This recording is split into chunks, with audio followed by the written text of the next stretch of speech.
Haribo.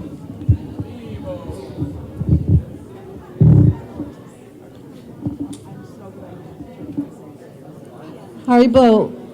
All glories to Sri Guru Garanga. Haribo. Today I want to thank Radhikesh, Premanjali, Divya, Radha, and Janaki for sponsoring today's new beautiful outfit and making all the arrangements for the outfit, for the dressing, finding the decorators. All of these things were done by our new addition to the deity department now, the Radhikesh Premanjali family. She also got Sri Pushkar to paint these backdrops, and it actually took him many, many weeks. So we want to thank him for fulfilling her desire of being able to offer this pastime to the Lord today. There's so many people that it takes to cook and clean and ready and work in the office. It takes so many people, but on these special days we have a tendency to be lean toward thanking the devotees on the altar, but that doesn't mean we don't thank all of you for your service. And Guru Prasad has helpers come in every festival day, and she said you're welcome to join her. She cooks huge feast breakfasts for the Lord on all of his appearance days. So please join her also in that activity. And I want to let Premanjali tell the story now. Thank you very much.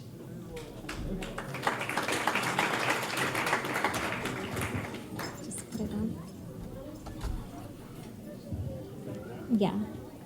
So today the altar is depicting the Pila poker pastime. I just condensed this narration from the Navavraja Mahima by Shivaram Maharaj. One day, the great sage Durvasa Muni visited King Vrishabhanu's house, where the sage was nicely cared for by Sri Radha. In return for her pure service, the sage blessed Radha that whatever she cooked would taste like nectar, and whoever ate it immune to disease and danger. Mother Yashoda, hearing this, naturally desired that her son benefit from the special potency of Radha's cooking. And so it came to pass that even as an unmarried girl, Vrishabhanu Nandini would come daily to cook Govinda's meal. Every day, Mother Yashoda would remind Radha that Krishna would make a most suitable husband. She thinks, whose beauty other than Radharani's matches my Krishna's beauty? Who else besides Sri Radha possesses qualities that complement every one of my husband's countless virtues? If there is a more perfect match for my son, I have not seen her in Vrindavan.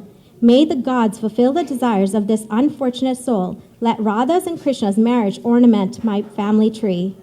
One morning, Mother Yashoda resolved to propose the match of Radha and Krishna to the queen of Rashana. While Radhika was preparing to go home, Yashoda held her hand and said, Radha, you are now of a marriageable age. I know no one more suited for you than my son.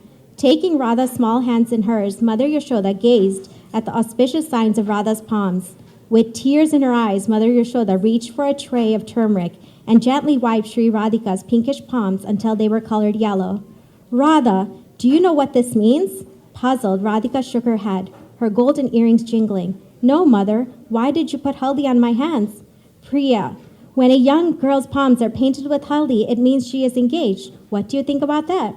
Radha didn't know what her mother would think, and besides, she liked to wander here and there at will. Therefore, she thought, I will lose my freedom. Yashoda therefore explained, you are blossoming in the sunlight of youth. Therefore, you must accept the responsibilities that accompany womanhood. You cannot play in the dust forever. Radha submissively said, Mother, your every word is my order. Yashoda said, go to your home now and let me know what your mother decides. Radha descends down the winding staircase in front of Nanda Maharaj's palace as her ankle bells jingle, rejoining her friends. They run through the forest from Nandagram back to Rashana, contemplating their new predicament. Vishaka interjects, we are too young to be married. Should we marry, our freedom will be finished. Lalita, quick, find a solution. Lalita smiled. Radha, have your hands been painted with indelible dye? Merely wash off your haldi. Vishaka said, friend, look at that nice lake. Quickly wash your hands. Resembling the princess of swans, Sri Radha strolled to the shore. Raising her skirt, she stepped ankle-deep into the lake. As she rubbed her hands together, the haldi dissolved into the water and spread out in golden circular waves. Absorbed in the thoughts of Hare, she continued to rub her hands mechanically, like a washerwoman's cleaning cloth. Finally, Chitra giggled. "Radha, look what you have done. The whole lake is now yellow. I think you have washed your heart along with your hands. Quick, let's go before someone comes." Placing Radhika in front, the young gopis hurried towards Vrishana. Not long after the gopis had left, Sri Krishna appeared at that very spot, searching intently for a stray calf. Startled, he whispered, "That pool has turned yellow. What happened here? I must investigate this." Krishna walked apprehensively down the steps to the water. What is this mystical yellow substance? As Govinda touched the water, his whole body quivered with ecstasy, as if a bolt of lightning had struck him. Intense feelings of love surged through Krishna, as his mind filled with extraordinary feeling of love. "I find that when I touch this lake, I feel love for myself." Looking left and right, Krishna entered the water to his calves, then his knees, then his waist, and finally up to his neck, all the while the animals looking upon him. Soon, the peacock feather above his turban alone visible, Krishna moved here and there underwater, his course plotted by the movements of the feather. The flowers, birds, trees, and bees held their breath in suspense while all this was going on. Finally, Krishna reappeared out of the yellow water, but in quite an unusual state. Still dressed as a cowherd, Sri Krishna's sapphire luster had disappeared. His complexion was now completely golden, but the change in Krishna was not merely external. Coming out onto dry land, he constantly called out, "Krishna, Krishna, Krishna." Looking left and right, golden-colored Krishna was absorbed in the mood, happiness, and ecstasy of Sri Radha in a form known as Gauranga. Filled with anxiety, he said, "Where is Sri Krishna? Where is the sweet song of the flute? Where is the dancing, singing, and laughing of the rasa dance?" Sometimes he would look into the forest grove. Sometimes he would search behind a tree. Sometimes he would inquire from the forest creatures. Within his heart, Gaura Krishna had forgotten his identity, his mind restless and agitated from unable to meet Krishna. His mood was identical to that of Sri Radha in separation from him. Even the animals of Vraja cried upon seeing his pitiful condition. As a mystical potion gradually loses its influence, slowly Gaura Krishna remembered who he was, resumed his blackish form as Sham Sundar, and again took up the search for his stray calf. Hare Krishna.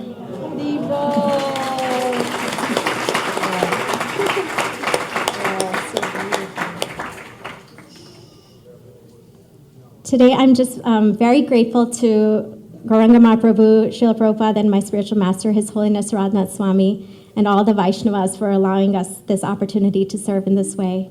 And a very special thank you to Mother Hari Puja and Gandharvika, Mother Shranti, and Leela for all their guidance and support. Thank you to Pushkar Prabhu, who endlessly worked for making this pastime come to life with the beautiful backdrops. Thanks to Mother Icha Shakti, Krishna Dham, Mother Luz Marina, Mother Shranti, Yadu, Radhe, Lali, Danya, Braja, Shamalangi, Rasa, Rasika, Danda, and Kesha for the beautiful decorations, and also to Krishna Dham for sponsoring all the decorations. Thanks to Gandharvika, who baked all the special treats on the altar, and to Braja Mandli Priya, who helped to decorate the cupcakes that you will see in the afternoon. Thanks to all those who helped to sew, Leela, Mother Draupadi, Shesha Prabhu, Koti Chandra, and also my daughter Radha. Thanks to Govinda Mohini, who at the very last minute made all the jewelry for the little deities with the help of Sachi Sundari. Thank you to Godruma Prabhu and Mother Vishnu Priya for sponsoring all the flowers year after year for Gaura Purnima. Thanks to Madhuri Gopi for collecting all the extra Tulsi manjaris for the festival and dressing up Tulsi and also decorating Nrsingadev's Vyasasan. Last but not least, thanks to Prerna Garg and Bharti Angel for helping to sponsor some of the jewelry of the big deities. And also a very special thank you to Chaitya Guru and Gopi Prema for always supplying ahimsa milk for their lordships for the Abhisek.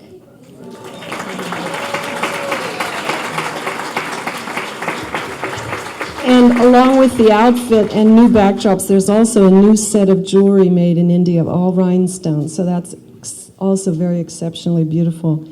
Today, those who assisted their spiritual master in dressing the deities, Sri Sri Radha Shamasundar, Gandharvik and Indrajumna Prabhus, Chota Radha Shamasundar, Sachi Sundari Devi Dasi, Sri Sri Krishna Balaram Nitai Priya Devi Dasi, Chota Krishna Balaram, Rasa Manjari Devi Dasi, Sri Sri Gornitai Panchali Devi Dasi, Chota Gornitai Leela Devi Dasi, Gurus, and Lord Nrsingadev was Krishna Kripamoy. Thank you very much. And we'll see you at the Radharani Club Bake Sale today at 4. Thank you. Haribol. Hare Krishna. So while we get ready for class, I get to announce all the practical things. I just want to say that this is the kind of succession plan that we can only dream of, having a family like Radhikesh and Premanjali take over some of the deity outfits so that our standard always remains very high here in New Ramanreti. Thanks to the standard that Hari Puja set, we have to always be coming up. So we're very grateful to the devotees who take this up off of her hands. Okay, also I'd like to thank the Bana students for their beautiful performance this morning. Wasn't that lovely? They worked very hard on that. And although I know that every single devotee here and listening outside will make a contribution for this festival today, I want to just give a little recognition to a couple of sponsors. The Mongol Sweets this morning were sponsored by Shakshi Gopal and Sharla in honor of Gauranga's 9th birthday today.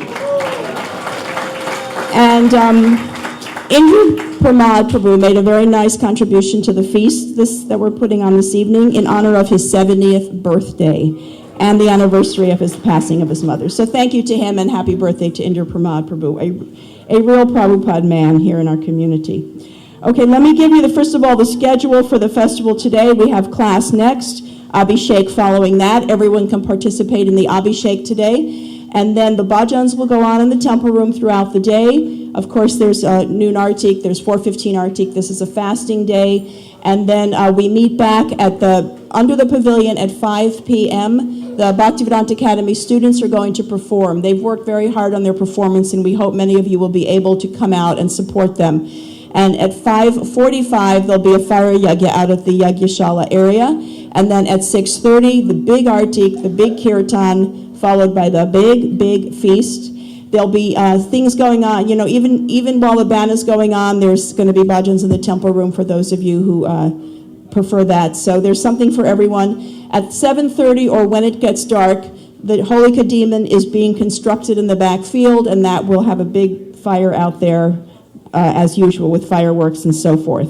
Now there's some more things coming up this month I just want to tell you about briefly that all tie into Chaitanya Leela too. Sunday, which is only a few days away from today, is the Snan Yatra of Lord Jagannath. This kicks off our Rath Yatra season in Florida, which everyone knows is very, very big and special.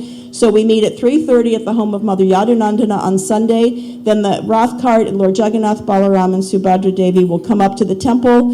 We'll have our Sunday program as usual, and then the class will be slightly shortened, and Abhishek will be there for the pleasure of Lord Jagannath, and everyone can take part in that. The following Saturday, the 14th, we have a very special presentation in the temple room, starting with 6:30 artik by the Temple of the Vedic Planetarium. So Ambarish Prabhu, Radhajivan Prabhu, and Janani Vas Prabhu, who never ever leaves Mayapur, is coming on this tour this year, and we are the first temple that they will be visiting. You can read about it in the newsletter. There's a poster on the bulletin board also giving you some particulars. But that's Saturday the 14th at 6:30 artik, and that'll continue right through the last artik of the evening, so please mark your calendars for that. Also, on March the 14th, going till the 17th, Lakshmani Prabhu offers the ISKCON Disciple Course. This is a very nice course for anyone who's even interested in ISKCON, thinking they might like to be initiated in ISKCON, or might like to teach others about getting initiated in ISKCON. You can go to the temple website, alachuatemple.com, and you'll get all the information on that course. Okay, then we have the Festival of Colors coming up April the 4th. So I have cards to hand out and posters to be posted. If anyone travels within their normal day to whether it's their job or another town and would like things to hand out to help us promote Festival of Colors, just see me. I'm ready to give you what you need. We also need volunteers in the kitchen this morning to help cut up vegetables. Who's volunteering right now? So 1, 2, really? I'm not going to count the children, even though you can come. I need actually adults. 1, 2, 3, 4, 5 more children. I cannot wait for you guys to grow up because it's going to be so much easier when you're big. And you're going to continue to raise your hands. Just remember that. Okay, whoever raised their hands, get in the kitchen during class. You'll be able to hear it in there, more or less, and get everything cut up for the feast tonight. Also, remember that if you didn't raise your hands now, that's okay because we will tap you to help clean up tonight after the whole thing is over. The gift shop is open today from 9 a.m. till 11 a.m., and then again this evening at 4 p.m. to 8 p.m. Also, someone parked a silver Toyota Camry. I don't know how you got it there because we really try to block off that area so nobody parks over our septic system and our grease trap, but you did it. You got around all of our barriers. Thank you. Okay, yay. And if you would like a chair during class, I think they're stacked up on the outside of the temple on either side. So if you don't have a chair, please tell me and I'd be happy to get you one. Okay, Chaturama Prabhu is giving class today.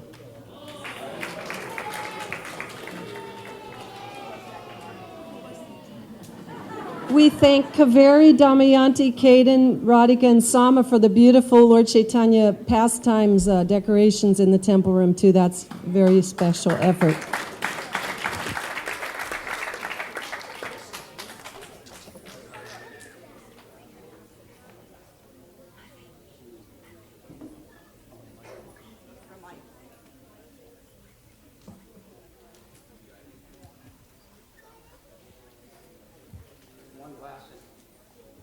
One last announcement I was asked to add to this on behalf of Ambarish, who hurriedly tried to get over but wasn't able to make it, is that when Jananivas comes, he's bringing with him something very special, the shoes of Lord Nityananda.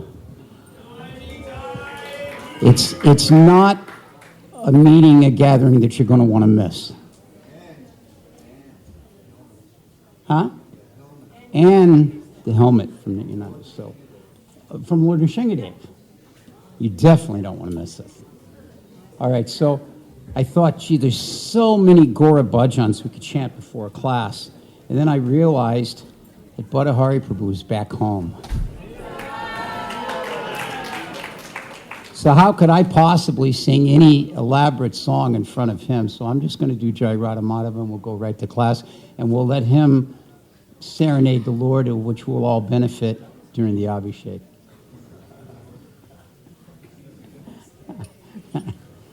Sometimes we do need to remind him this is his home.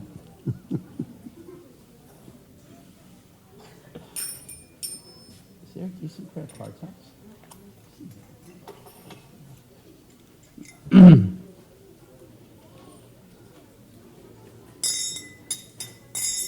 Jaya Radha Madhava Kunja Bihari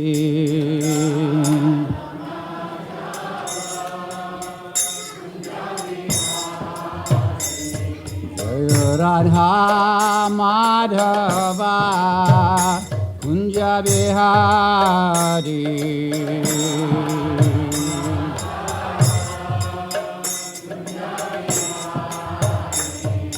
Gopi Janna Balava Girivanadari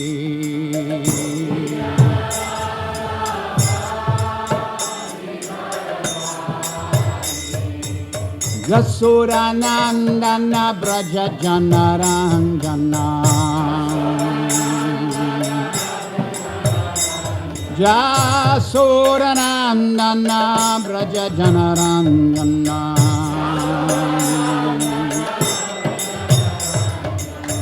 Yamuna Tira Vanachari Yamuna Tira Vanachari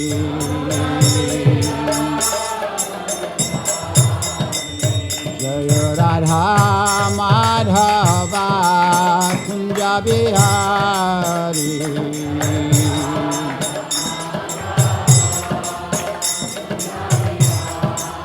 Jaya Radha Madhava Kunja Bihari.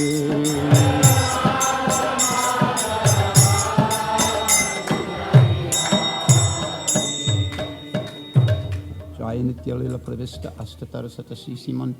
Divine Grace A.C. Bhaktivedanta Swami Srila Prabhupada Ki Jai. Prem se kaho Sri Krishna Chaitanya Prabhu Nityananda Sri Advaita Gadadhar Shivasadi Gaura Purnima Ki Jai. Sri Sri Radha Shama Sundar Gopa Govina Shama Kundarada Kundigiri Govagan Ki Jai. Sri Gauranga Mahaprabhu Ke Sri Gaura Purnima Ke Gaura Vinande. Om Jnana Timirandasya Jananjana Shalakaya Chaksu Unmanitamena Tasmai Sri Gurave Namaha Mukam Karoti Vachalam Pangumlam Jayate Girim Yakripa Tamaham Bande Sri Gurum Dinitarina Jaya Sri Krishna Chaitanya Prabhu Nityananda Sri Advaita Gadadhar Shivasadi Gaura Bhaktivinoda. Really? That's the best you got? Jaya Sri Krishna Chaitanya Prabhu Nityananda.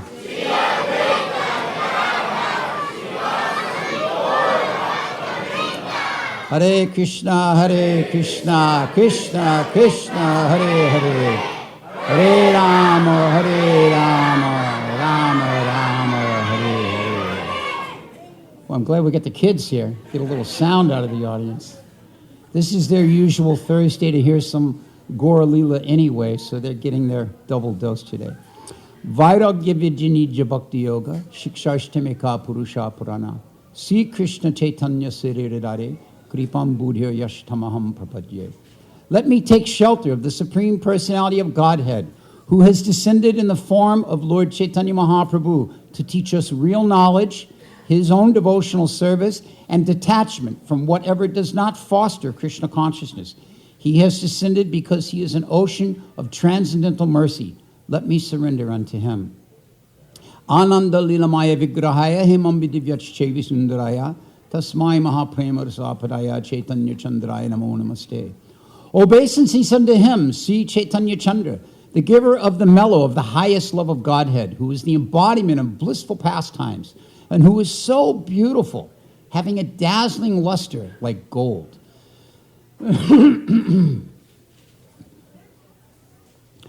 This is 4 prayers called the Chaitanya Nama Sutram. Very, very nice prayers glorifying Lord Chaitanya. Lord Chaitanya has a fair complexion. He is full of spiritual bliss. He is Lord Krishna himself. Krishna, who manifests in the form of Chaitanya. He resides in Navadvip. He is Jagannath Mishra's son. He is the most perfect and complete Lord. He is the Supreme Brahman, manifesting in the form of a sannyasi. He is the maintainer of all the 3 worlds. He is the friend of the poor. He gives the gift of Lord Hari's holy names. A person who even once recites these 12 holy names or hears them of Lord Gauranga's mercy will develop ecstatic spiritual love and devotion for the Lord. I offer my respectful obeisances to the lotus feet of the Lord, whose form is effulgent like gold, whose limbs are fair. He is Sachi's son. Within his heart, he is the dark Lord Sri Krishna himself. These are prayers given in glorification of Lord Chaitanya by great personalities, but we see that there is a long list of persons in our own line that we can appreciate their glorification. Lord Nityananda, he says, Chaitanya Seva, Chaitanya Gao, Lao Chaitanya Nam, Chaitanya Ye Bhakti Kare Se Moru Pram. Lord Nityananda implored, serve Lord Gauranga, sing the holy name of Lord Gauranga, chant Lord Gauranga's name. Those who worship Lord Gauranga in this way, they are my life and soul. Even Narada Muni himself, Gauranga Namaloy, Ye Krishna Bhajageya, Se Krishna Bahu Kalipai. Gauranga Nama Lai Jai, Sadha Krishna Paisai, Aparada Nahi Rahitai. If someone endeavors to worship Krishna without regularly chanting the name of Lord Gauranga, then he or she will achieve Krishna only after a very prolonged period of time. But if someone takes shelter of the name of Lord Gauranga, he or she will receive Krishna very soon, because his or her offenses will immediately cease to exist. Lochandas Thakur continues, Hema Gaura Kalivara Mantra Chari Ashakara Sahaja Vaikunta Nata Shama. The Lord sits on a golden bejeweled throne. He possesses a complexion millions of times more brilliant than the color of molten gold. He is worshipped by all his devotees by the chanting of the four-syllable mantra Raj. He calls it the mantra Raj, Gauranga. Narottam Das Thakur continues. Grihe ba banite take, ha Gauranga bole dake, Narottama mage tarasanga.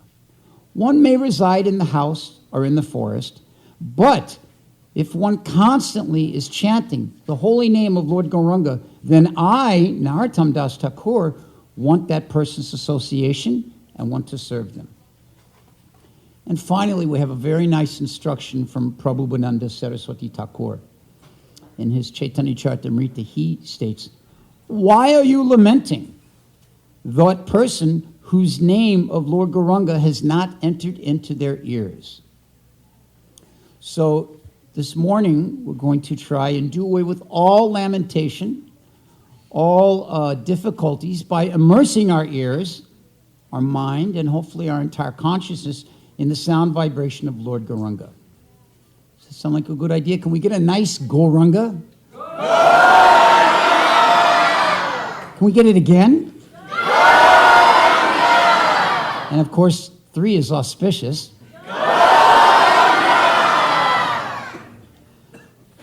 So to speak about our Yuga avatar is no small task. This is one of those times where the quote that Sanatana Goswami gives of being like a dwarf trying to capture the moon is quite applicable. But we know also from Chaitanya Charitamrita that one who for Chaitanya, those things that are difficult become very easy. And of course, if one forgets Lord Chaitanya, those things that are easy become very difficult. So with this verse in mind, I humbly offer this attempt to give some pleasure to the Vaishnavas by speaking about Chaitanya Mahaprabhu. The clear understanding of the Supreme Personality of Godhead's description as Tri Yuga Avatar is given in many different places. One particular place that we find an explanation of this and a understanding for our benefit is in the Chaitanya Upanishad. The Chaitanya Upanishad, this particular section, these are conversations between Pipalada Muni and Lord Brahma. And there is a very clear distinction and understanding given by Lord Brahma, so much so that I thought to read these verses would be very appropriate, because sometimes those persons that are not necessarily in the line of Lord Chaitanya or in our particular sampradaya may question the divinity of Mahaprabhu, if he actually is the personality of Godhead. Maybe that's just our sentiment because we worship him and like that. But here we can see Pipalada followed the instructions of the Lord and asked Lord Brahma, "Oh my Lord, please tell me how the sinful living entities in the Kali Yuga may be delivered. Who should be the object of their worship? What mantra should they chant in order to be delivered? Kindly inform me of this." Lord Brahma then replied, "Listen carefully, for I shall give you a confidential description of what will happen in the Kali Yuga. The Supreme Personality of Godhead, Govinda, the Supreme Enjoyer, whose form is transcendental, who is beyond the touch of the three material nature, and who is the all-pervading supersoul residing in the heart of all living entities, will appear again in the Kali Yuga. Appearing as the greatest devotee, the Supreme Personality of Godhead will assume a two-armed form of golden complexion in his abode of Goloka Vrindavan, manifested on the bank of the Ganges in Navadvip. He will disseminate pure devotional service in the world. This incarnation of the Lord is described in the following verses. The Supreme Personality of Godhead, who is the master of all transcendental potencies, and who may be known only by devotional service, appears in innumerable transcendental forms. He has appeared with red, black, and white complexions. And he shall also appear in the golden form of Sri Chaitanya Mahaprabhu. He shall assume the role of a perfect devotee, and he will teach the conditioned souls the path of devotional service. One who understands Sri Chaitanya Mahaprabhu is the Supreme Personality of Godhead, who is known by study of the Vedanta philosophy, who is the cause of the origin of the universe, who is the oldest, the original person. That individual crosses beyond this world of birth and death. This is the proper understanding of the Supreme Personality of Godhead. And aside from this, there is no other way to achieve liberation. Appearing in his golden form, the all-powerful Supreme Lord will fill the entire universe with transcendental bliss. Chanting is his own holy name.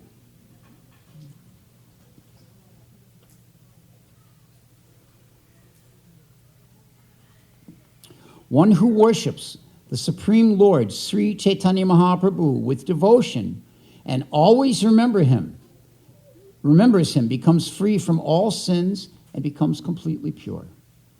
Even understanding the truth about the personality of Godhead and becoming free from all material lamentation, such a devotee attains the supreme goal of life, which is unattainable by those adverse to the Supreme Lord, known as Sri Krishna Chaitanya Mahaprabhu.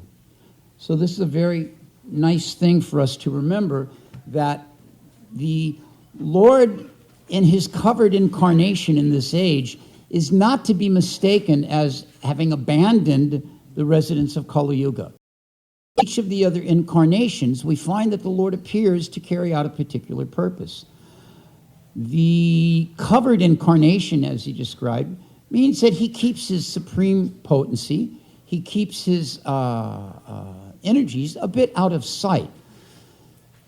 When we try to understand the Lord of Vaikuntha, the supreme enjoyer, the source of some personality who would hide his own identity, there's a nice explanation this is done, and it was given in Tuesday's class by Sesha Prabhu. It is all about Leela. The Leela indicates that this is an action that is performed for his own pleasure, for the pleasure of his devotees. The idea of, well, why would he hide himself and what would be his reasoning behind that? Of course, we understand that there is the deepest appreciation that he wanted to realize, why is it that the devotees love me so much? Krishna is thinking, why do the devotees have so much attraction and appreciation for me?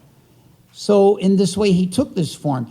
And the other reason we understand is also to set the proper example as to how devotees behave. Throughout the course of time, we know from the Bhagavad Gita that the process of religion becomes muddied, becomes lost, and not as focused.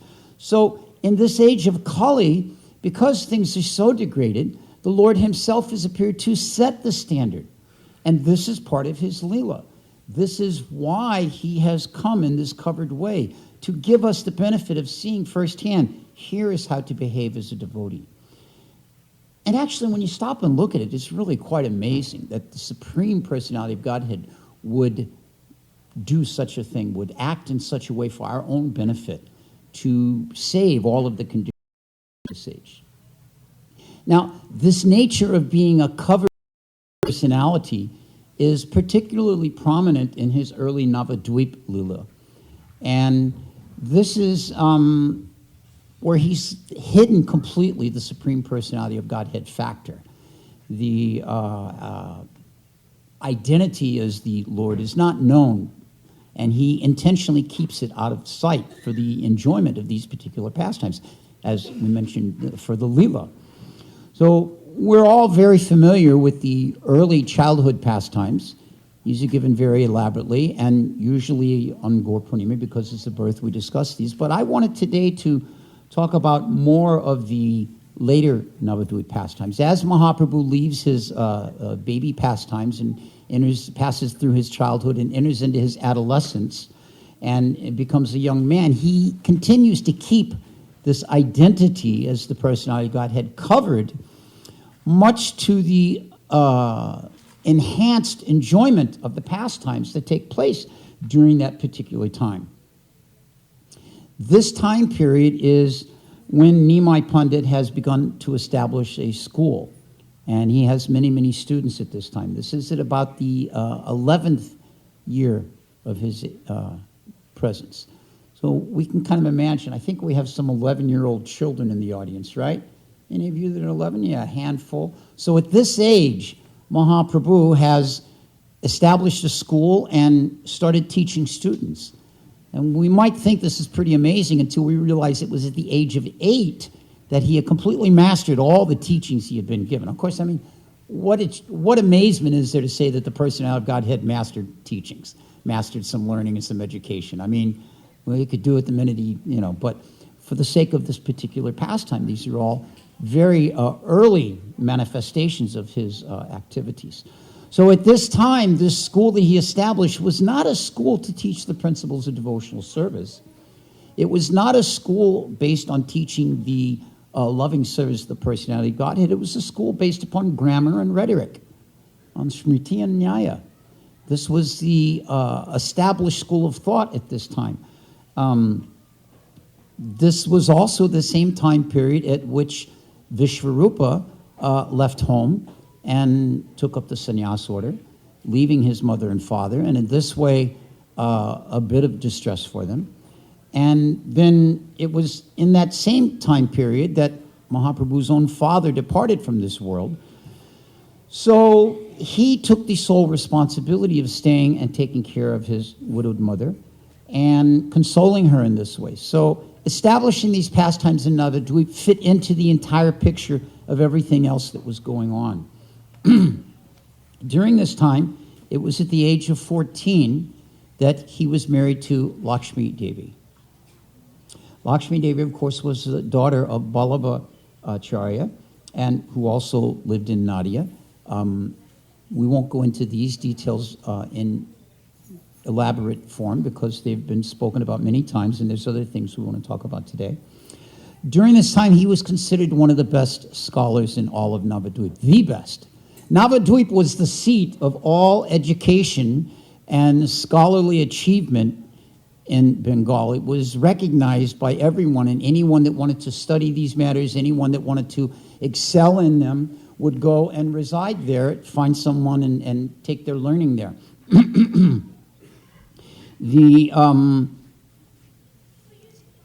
The educated men at that time were not, here again, based in the principle of devotional service, and most of them were greatly afraid of Nimai Pandit. The Smarta Brahmanas, all the different scholars, they actually avoided him, because even from a principle of just grammar and rhetoric, he could defeat anyone on any argument. And he would regularly meet people or have discussions with people where he would defeat them on a point and then turn right back around and take their point and defeat the points he had just made, leaving them completely confused as to which was the reality. So in this way, he was extremely educated and knowledgeable to the point that these persons would avoid him. Nobody wanted to argue with him because they couldn't defeat him. One particular individual at this time was Mukunda. Mukunda was a close associate of Advaita Acharya, and he was understood to be a Vaishnava, and he would regularly avoid Mahaprabhu. If Mahaprabhu was walking down the street and Mukunda would be coming from the other way, and Mukunda would look up and see Mahaprabhu, turn and walk off the other direction. He didn't want to. So one day, Mahaprabhu was walking with his students, and this happened. He looked up and he saw, off in the distance, there's Mukunda. Mukunda looked up and saw, there's that Nimai Pandit. He cut off to the left and went a different path. So Nimai turned to one of his senior students and said, Wasn't that Mukunda? Yes, Mahaprabhu, that was Mukunda. He has turned and gone away. Do you know why he would have done that? Oh, he probably has some other business to attend on a different path, and so he just, went to take care of that. Nimai Pandit said, no, I know why he has done that. He is trying to avoid me. He does not like to argue with me because I always defeat him. You mark my word. One day, Mukunda, as well as all of the Brahmins of Navadvip, as well as all of the demigods, will come to the door of my home and worship my feet. So such a bold statement he made. I was quite sure about what this meant. So another time, they were walking, and Mukunda was not able to escape. Nimai Pandit caught him, said, you're always avoiding me. Oh, no, I'm not avoiding you. I just, business to attend here and there, this and that. I didn't want to waste your time. No, I have one thing I want to discuss with you. And he started some debate going on. And Mukunda was this and that. And anyway, somehow or another, after some defeat, Mukunda went away. As Mukunda was leaving, he was thinking, this Nimai Pandit, if we could just get him to become a Vaishnava, it would do so much for the teaching of Vaishnava thought. So in this way, this is how covered Nimai Pandit's activities were, that even those that debated and discussed with him couldn't understand who he was. It was common at this time that Nimai would go throughout Navadvip. One particular time, he had taken his meal at home, nice meal offered by Lakshmi Devi, and had taken some slight nap afterwards. The nap was finished. He rose from nap, rinsed his hands and feet, and gathered some disciples. Let's go for a walk. So they went throughout Navadvip. And as he was going through, he came upon a clothwala, currywala. And he said, and he stopped into the man's shop, and the man was very, very pleased to see him. It mentions how when Mahaprabhu was walking, he had the gait of an elephant. It was very noticeable and very proud when he was walking, and he was dressed in the finest of cloth and jewels. And so he stopped in this man's shop. And the man was very pleased. He said, please, sit down. Nimai Pandit sat down, and he said to him, show me your finest cloth. So immediately the merchant brought out several different samples of cloth, showed this, that, and the other. Nimai said to him, so what is the value of this? He said, no, for you it is free, I'm giving it to you.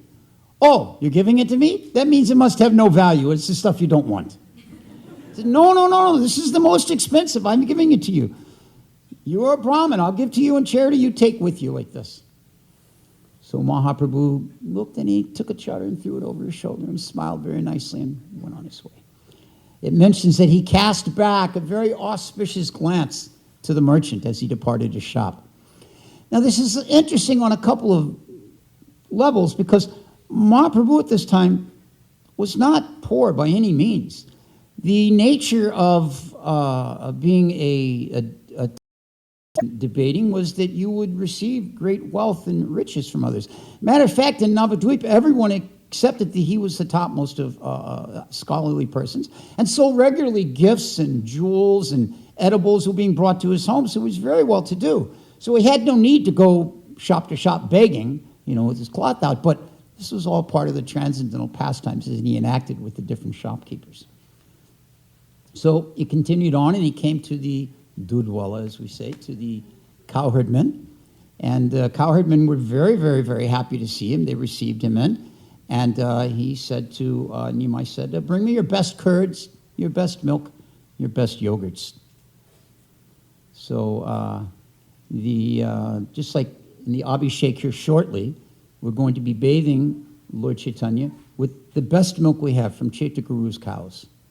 We didn't buy from the store. He's provided from his own cows. So we have some nice cow milk. So at any rate, the cowherdmen, they were so enchanted, this most beautiful personality, the most beautiful personality in the entire universe. They gave him a nice seat as they were able to. They referred to him as their maternal uncle.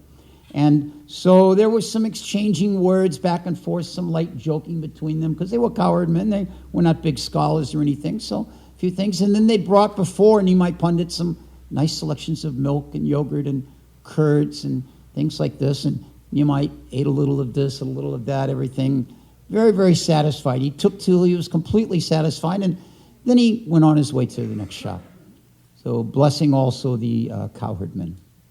So the next shop he came to was the Etarwala, or the perfume sellers. So in this store, of course, the finest selection of oils. When we're offering oils to the deities, we always try very hard to get the best oils. Someone might leave a bottle of oil as a donation, and you look and you all this, and you can tell it's not so nice. But then other times people bring the finest of oils, and it's just so fragrant. So this particular shop had all the finest of fragrances and oils, and Nimai came in and sat down in his shop, and he said to the merchant, he said, bring me the finest of your perfumes. So the merchant, he selected a few of his very best. He brought them out, and Nimai said to him, what is the price?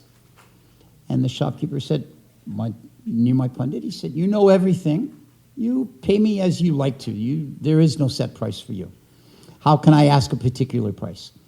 Mahaprabhu said, no, I'm not going to take today. I'll leave sample one or two things. And he took bottles and poured them all over his body, lathered himself in all the fragrant oils like this, and the shopkeeper was very, very happy. So in this way, he smilingly gave his blessings to the perfume merchant and went on his way. So next he came to the garland maker. And of course, we've all seen out in front of the different temples in India, there are rows and rows. They have their piles of garlands, and sometimes actually a shop, and all the different types of flowers and everything there. And seeing the beautiful form of Nimai Pandit come past the front of their shop, the flower merchant offered him his best seat. Please come, my dear sir, have a seat here. And bring some drinks. Sometimes if you go to Ganga Prasad, actually you go to any shop nowadays, they arrange to give some drinks for you like that. So brought some drinks and some kind words like that. And so then Nimai said to the shopkeeper, he said, bring me the very best of garlands that you have. But don't tell me the price because I have no money. And the flower merchant said, no, you are a Brahmin. I'm bringing to you, but I will not charge you anything. So he brought forward a selection of the finest garlands, and Nimai Pandit picked out several, put them on him and his associates like this, and then gave him his very kind vision of a blessing, looking upon him with great affection, and then continued on with his students. Went down the road a little further. Next he came to the Panwala. This is, of course, Navadvip is filled with so many shops. So the Panwala, he looked out upon the beautiful form walking down the street of Nimai Pandit, and it was just complete. The long arms and the beautiful lotus eyes and the shimmering hair and the amazing jewels and the fine cloth. And so he was very, very happy to see him. He was thinking that this Nimai Pandit could even attract Madan Mohan. Even Cupid could not be restrained. So he reached out, he took the dust from Nimai Pandit's feet on his head. The Panwala said, today I am very fortunate. He didn't say once, not very fortunate. I'm very, very fortunate. Sometimes I'm so happy. So the Panwala said, today I'm very, very fortunate. You have come to my shop. He began the nicest pan, fresh leaf with the different ingredients inside and a nice clove stick to stick in between and hold it very nicely, and gave all of these as a gift in this way.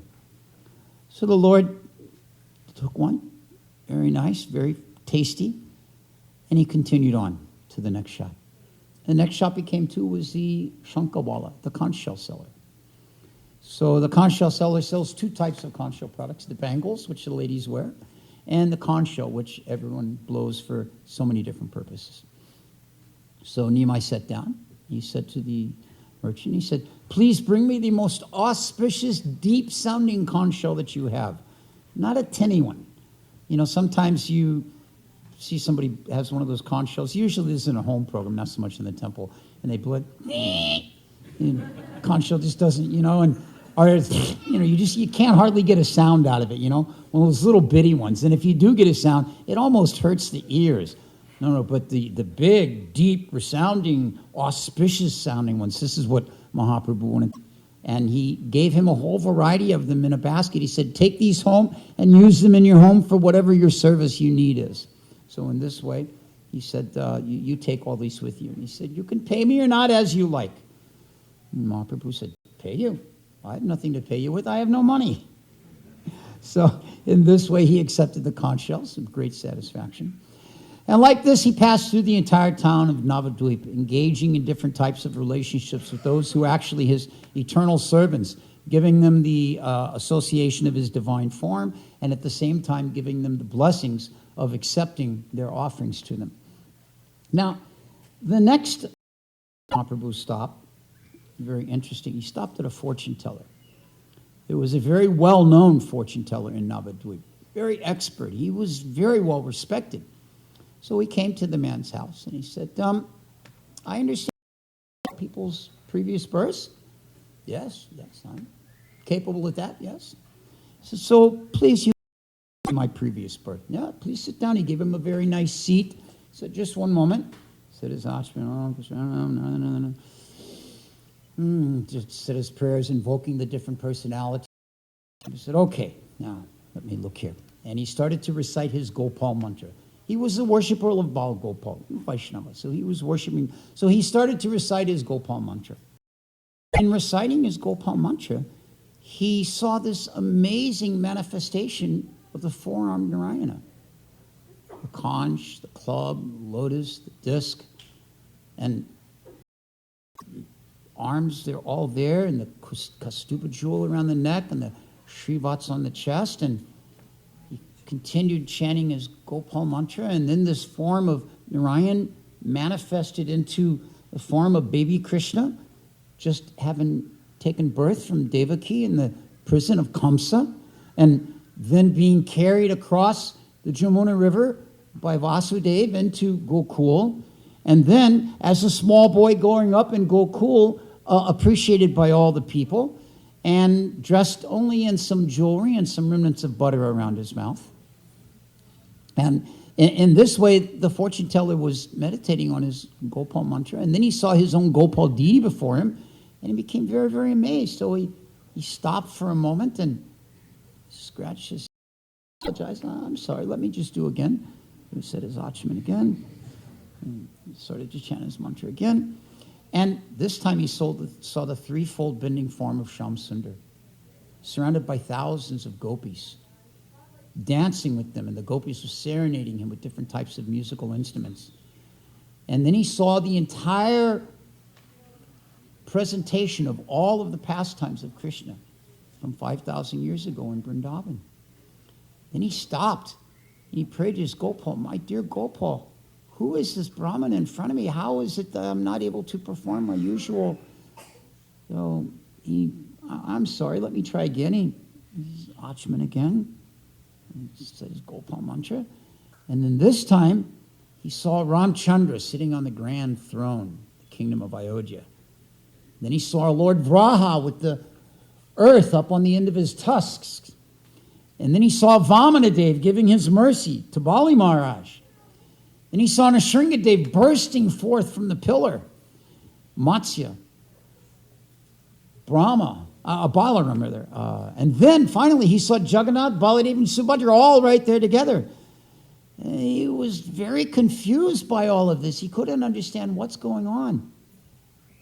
At this point, Nimai Pandit interrupted. Hey, you, Brahmana, fortune teller. You're supposed to be such gifted man. All you're doing is sitting there looking confused. You know something or not? The fortune teller was very sorry. He said, come back in the afternoon. I'll chant my mantra again and see what I can do in the afternoon. Nimai Pandit smiled to himself, said, all right, I'll come back later. He went off. So in this way, in different scenarios, he was showing his mercy to different personalities. After this, he then went to the house of Sridhar Kolavesha. This was his regular occurrence to go to Sridhar's house. Sridhar was a humble Brahmana who made a living, eked out a living by selling banana products. Not even the bananas, the banana products. Banana cups, banana leaves, like that. Now, it's Bengal. It's tropical. There's banana trees growing everywhere. So maybe not the best line of work to go into. But this, and everything that Sridhar got, whatever income he had, he split it in half, and he used half of it to worship Mother Ganga and half of it to maintain his home, which was quite difficult. There was a hole in the roof. The door was on one hinge worked. He only had a couple of pieces of cloth, an old rusty cast iron bowl at the door. He didn't have many possessions, but Lord would go to visit him. So when he arrived, Nimai Pandit said to Sridhar, he said, "You're always chanting, Hare, Hare, Hare." Yet, yes, he said, "But you're very unhappy." He said, "You're serving the husband of the goddess of fortune, but you just have a little bit of rice, hardly any clothing, and your shacket is all falling apart. Why is that?" And Sridhar said, "If I get or don't get it, doesn't matter. It's not an important thing to me." Nimai Pandit said, No. This place you live in, it's so worn out. You have hardly anything, and you hardly manage. Just see, the worshippers of Durga, they're living in the city, big nice house and all edibles and luxurious clothing, and you're the personality of Godhead, and you hardly are getting by." So Sridhar said, "A king, he is living in a splendid palace, and a bird, he is living in the tree. The same Lord is taking care of him accordingly." Nimai Pandit said, No. I know the real secret. I have wealth, and you're hiding it from me. You're keeping your wealth hidden because you don't want else to know about it, and you don't want anyone else to take any of it. Otherwise, how is it possible that anybody could live in the condition you're living in unless they actually had wealth? Day after day you live like this, you're hiding it from all of us. Now, of course, this is true. Sridhar was hiding some wealth, and that was his pure devotion to the Lord. It did not manifest in the external trappings of a beautiful home and luxurious clothing and nice edibles. He was living a very simple, humble, poor life, but he was very rich in his service. Sridhar said, all right, just say whatever you want. Go home and don't bother me anymore with all of your arguing and your debating back and forth. Nimai Pandit said, no, I am not going anywhere with some of your wealth. I know you have it, you must share it with me. Go away from this house empty-handed. So Sridhar said, what wealth? All I have are some banana leaves, some banana stalks. Oh, I have some mooli, some radishes. He also sold a few radishes. So he said, that's all I have. I have no wealth. But of these things, you can take whatever you like. So Nimai Pandit looked through some banana leaves. Okay, a few banana cups. Oh, and some radishes. Yes. So yes. You take whatever you like, Sridhar said. But just don't argue with me like this. You come here every day. You see what you want. You take it and go away. But just don't argue with me. So Nimai Pandit laughed and laughed with his arms filled with radishes and banana leaves. He said, yes, I won't argue with you anymore. I'll just come and take your radishes and banana leaves. So as he was preparing to leave, it mentions that Sridhar came forward with one more thing before you go, a very nice preparation made out of gur and milk. I don't know exactly what that preparation is or how it's made, but I bet it was pretty tasty. So in this way, Nimai Pandit would go throughout Navadvip and enact his different pastimes with different devotees. All the while, his fame and his reputation growing. Now, we know the story of the Digvijay. Digvijay actually had a name. Digvijay was a description, like the president or the mayor. So Digvijay was the title. The person's name was Keshava Kashmiri. So this Digvijay, he had understood Navadvip was, the seat of knowledge and learning and education. And he decided, if I can conquer Navadvip, then I will have the great, this is the seat of learning. So his idea was to come to Navadvip, find the topmost of the different brahmanas and all, debate with them, get his certificate of authority, and, go away like this. So, of course, one of the reasons for doing this was to acquire wealth, because this was when you debated with these personalities, you had to actually gift at the end of losing. Not only that, but the system was that you had to pay tax for the rest of your life to that person that defeated you. So, a wealthy person. So, he actually traveled. He didn't travel on foot. We might think, he went from village to village. He traveled on a palanquin carried by 2 men. And, he was surrounded by all of his... So anyway, he entered in Navadvip and he sought out Nimai Pandit, who had heard so much about it. He saw a large gathering of students there, and there was one person sitting and talking. So he approached the person in the back and said, "Is that Nimai Pandit?" "Oh, yes, that's Nimai Pandit." Now, Keshava Kashmiri does something at this point, which, if any of us were sitting in a class or assembly and saw it happen, would be like, "Are you kidding me?" He's at the back of the room, and he weeds his way through the crowd. Excuse me, let me pass here. And goes up and sits right next to Nimai Pandit. Someone's giving a class, and someone comes in from the back, very big assembly, and pushes their way through. Excuse me, and sits right there. So Nimai Pandit looks at him, smiles, acknowledges him, greets him, begins to offer some praises of his abilities. "Oh, you're the Digvijaya. And did you know that he, like that, give him some words like that." So he says, "You're a very learned personality, and I understand that you've been blessed by the Supreme Lord. So what I would like to do is, could you give some praise of Mother Ganges? Just some few words." So the Digvijaya, of course we know the story, immediately on the spot, 100 verses praising Mother Ganga. Just one right after the next, It wasn't even like, "Okay, give me a couple minutes." It just flew right out of his mouth. It's said that Saraswati was understood to be dancing on the end of his tongue. Just like so amazing with these verses. So Nimai Pandit at the end, he smiled and he said, "Oh, this is very nice." He said, "My dear poet, there is no one like you in the entire world. Your poetry can only be understood by yourself and Mother Saraswati." Now, did anybody catch that? Maybe 3 or 4 of you did. That's what you call a backhanded compliment. You're so good. Nobody can understand it except you and Saraswati. The rest of us have no clue what you just said.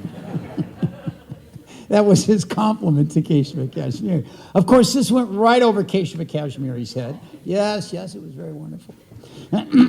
So Nimai Pandit then said, however, and we all know the story, he said, "There were some faults in your presentation."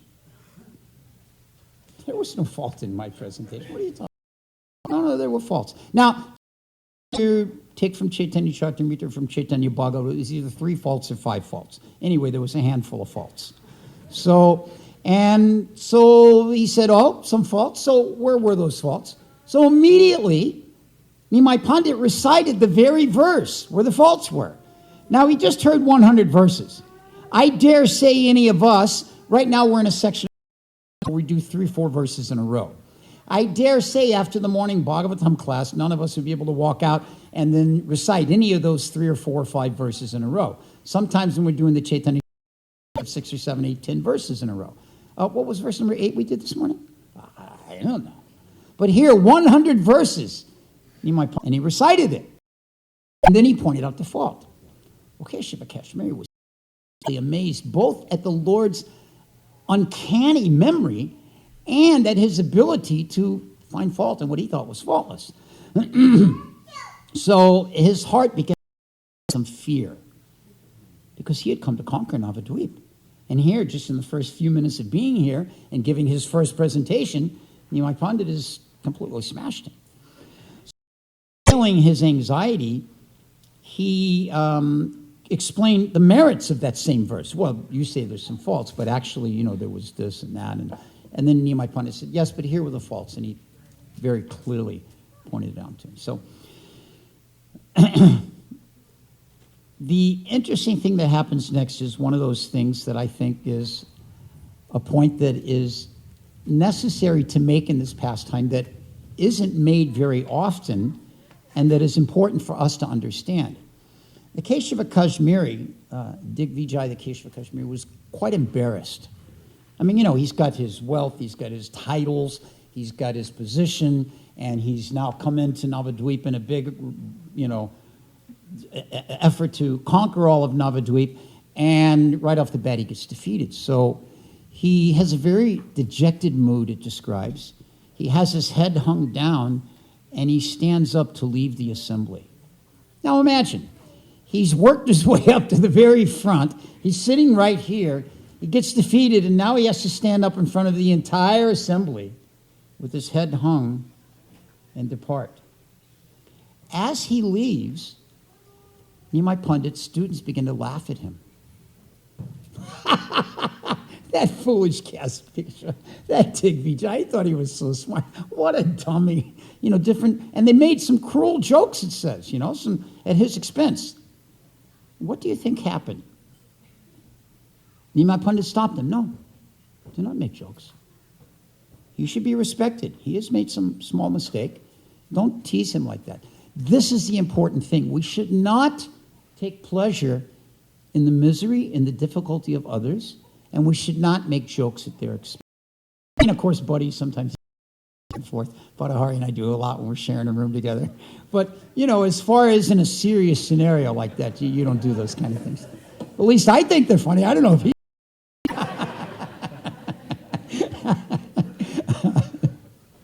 So Nimai Pandit then says to the Digvijay, he says, that's all right.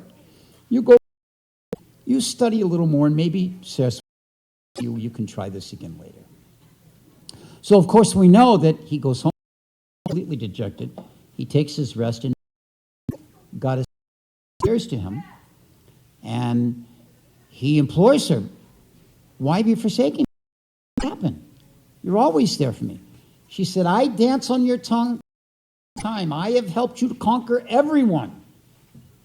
But you were in front of Nimai Pandit, who is none other than the supreme personality of Godhead himself, my Lord and Master. How do you expect me to dance on your tongue in front of him? I cannot do that. You don't realize he is the personality of Godhead, but I know that. Therefore, I cannot do that in front of him. So in this way, the Digvijay wakes up and he realizes that this is the Supreme Lord. He should surrender to him. He goes the next morning. He surrenders not only himself, but all of his wealth, his riches, his palanquin, everything. And there's a nice conversation that takes place between Nimai Pandit and Digvijay. Very, very wonderful. At the end of that conversation, Nimai Pandit gives him two instructions. Do not reveal to anyone what you and I have spoken about here today, because he acknowledged the fact that that's not the personality of Godhead. And do not reveal to anyone the dream that Saraswati has given you and what she has said to you as well. So Digvijay agreed to this. He gave everything up. He became a mendicant, traveling throughout the streets of Navadvip, just humbly, begging whatever he could, and he never spoke a word of these pastimes like that. So this is a very important thing. From this particular pastime, Nimai Pandit gained the name Vadi Singha, one who defeats all other isms like a lion. That'd be a nice name for anybody that's got disciples to initiate. Vadi Singha. So Vrindavan Das Thakur then states that anyone who hears about the exploits of Nimai Pandit's conquering the Digvijay, even if they are a fool or uneducated, will gain the highest knowledge and love of Godhead. So that's a blessing we can take away from this pastime. Now, we shouldn't think that Nimai Pandit was without humor. When, after marrying Lakshmi Devi, for some time he had many students, and after some period of time he decided he would travel to East Bengal. And the purpose would be to go and engage in debates and collect, conquer, if you will, and then return home with wealth. This is the way things were done. So he was quite successful in this regards. However, the East Bengalis have a particular way of speaking. There's a certain accent that's different than those of West Bengal. Just like, anybody that knows Boston, it's not a car, it's a car. You don't park the car, you park the car. So go park the car. So we might find that quite humorous, just as the Bostonians would hear somebody down south go, Y'all coming over after lunch? And they might think that quite humorous. So there was this difference in dialect and accent. And Lord Chaitanya found this very funny. He would make jokes about it with his students regularly, and they would laugh, They thought this was just... So he finished his activities in East Bengal, home to Navadvip. Grand reception on his return, big party, big feast, lots of jokes and fun and games. And of course, in the midst of all this, so how was it? Oh, well, it was great, but let me tell you how they talk in East Bengal. And he would make the imitation again, and everybody would laugh and joke, and all except one elderly Brahmin who approached him and said, you shouldn't make jokes of the way they speak in East Bengal. Your father is from East Bengal. So in this way, even in this manner, sometimes Mahaprabhu... There's another lesson that we can learn from the activities of Nimai Pandit during his Grihastha Lila with Lakshmi Devi particularly. As we mentioned, a celebrated scholar and Pandit in great wealth and, comfortable living arrangement. And these gifts were not just kept around his house for his own pleasure. He would regularly distribute presents and foodstuffs and special gifts to the poor people, to unfortunate persons, those that were in need. He was very charitable in this way.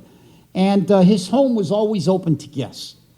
Anytime anyone arrived unexpectedly, they were always greeted very politely and invited to stay for a meal. One time, at the door appeared 20 sannyasis.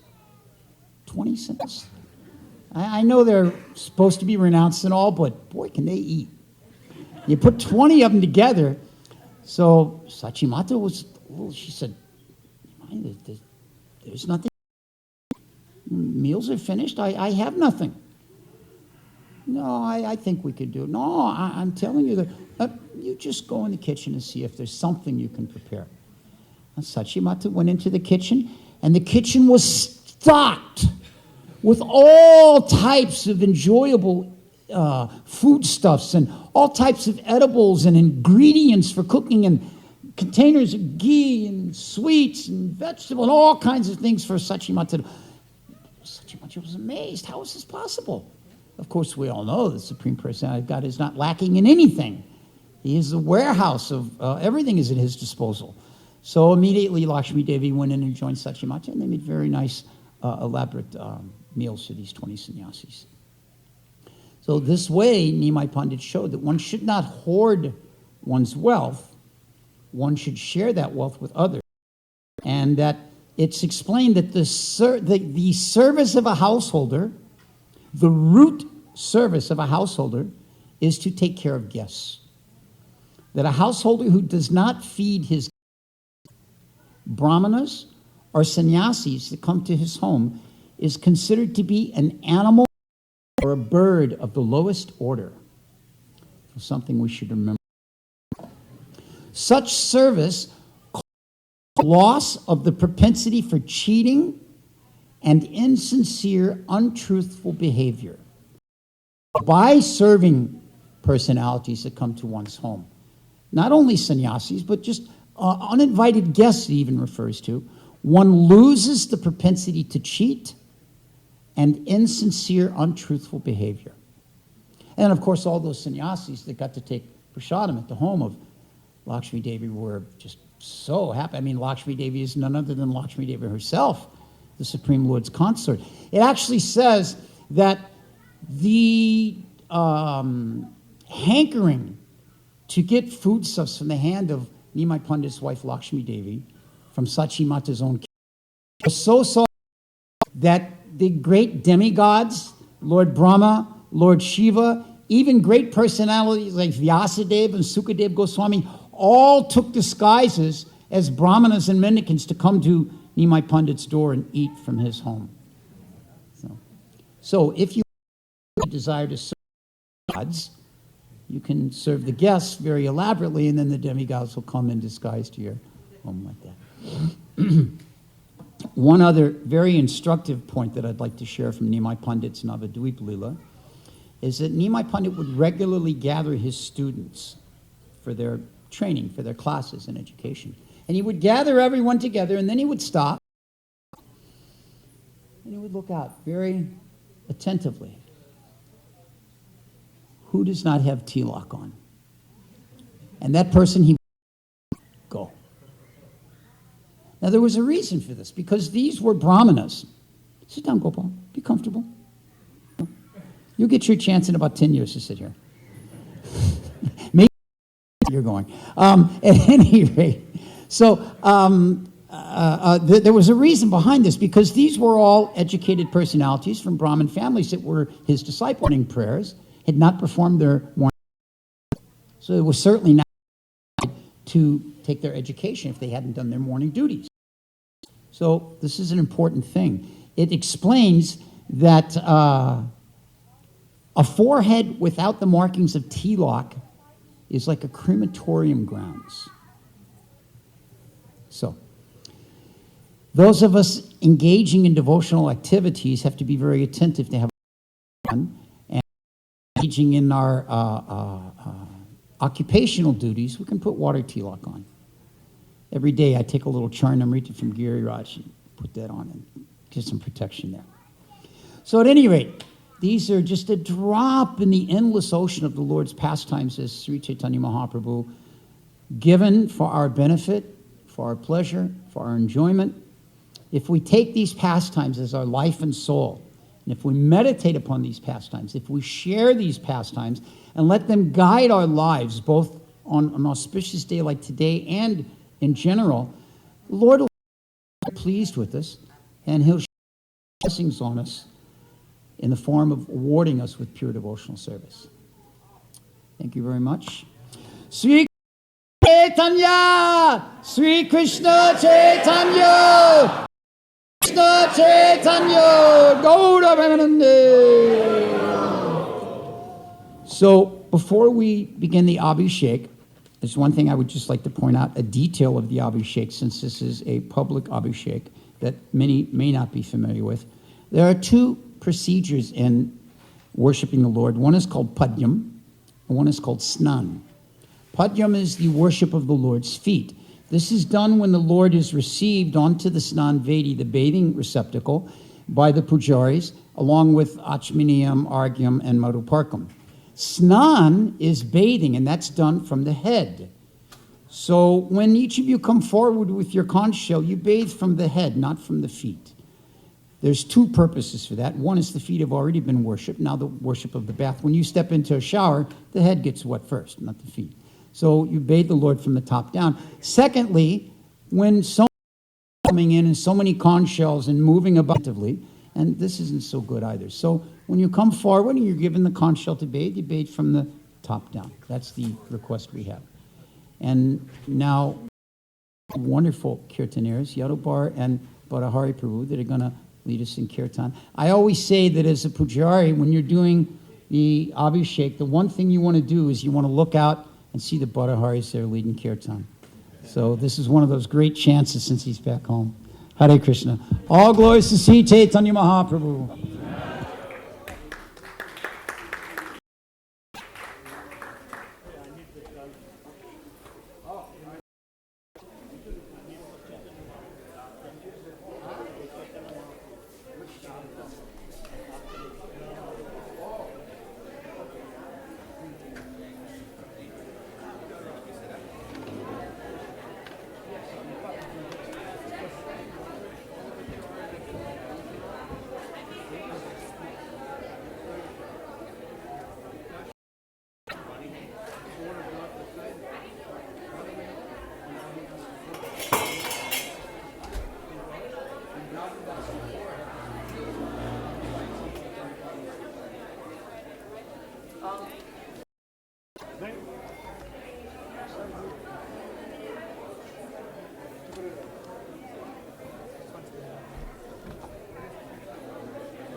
Hare.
Namo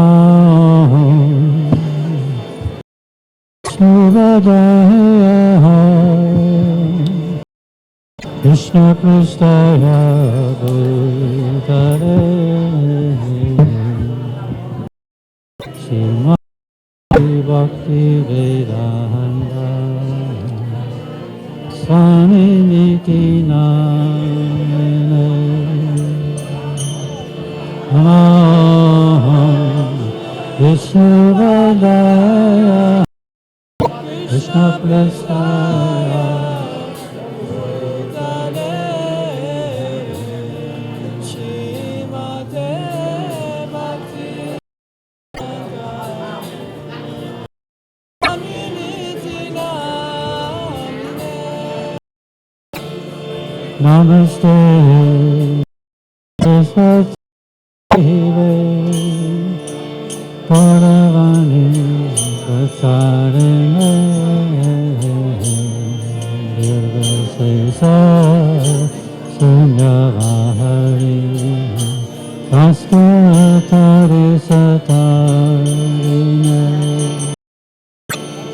Namaste Saraswati Deve Gauravani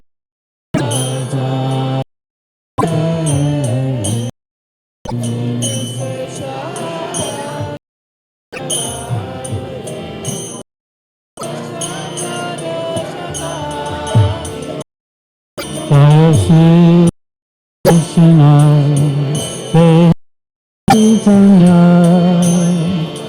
Prabhu Nityananda Shri Advaita Gadadhara Srivasari Gaura Bhakta Vrinda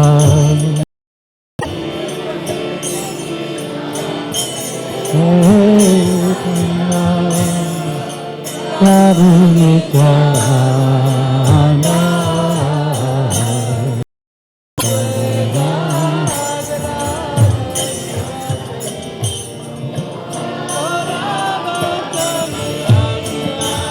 Jai Shri Krishna Jai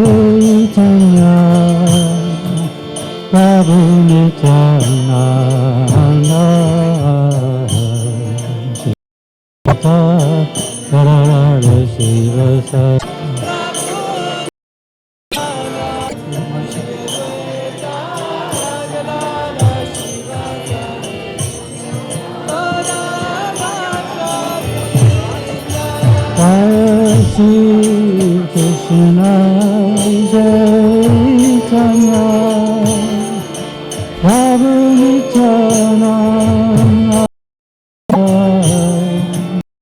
Advaita Gadadara Sari, Gaura Bhakta.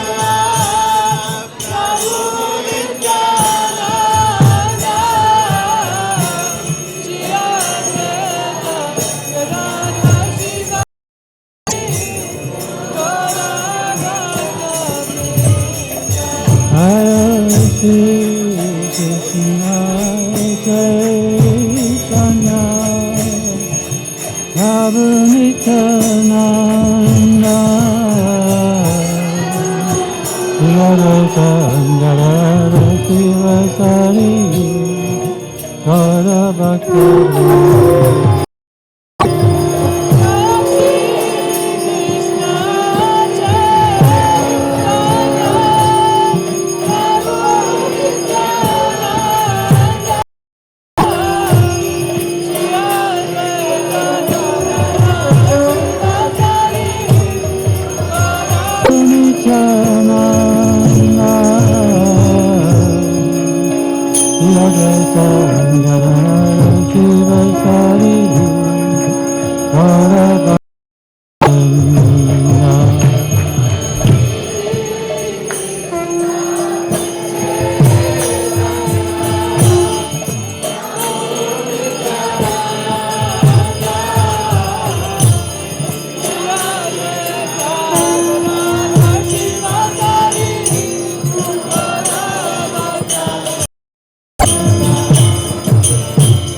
Hare Krishna, Hare Krishna, Krishna Krishna, Hare Hare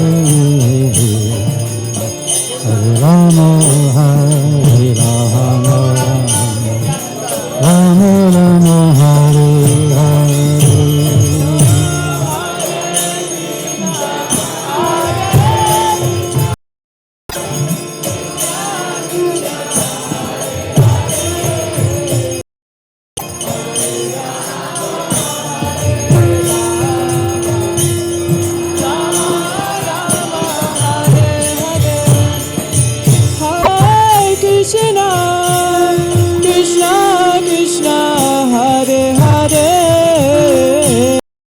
Hare Rama, Hare Rama, Rama Rama, Hare Hare.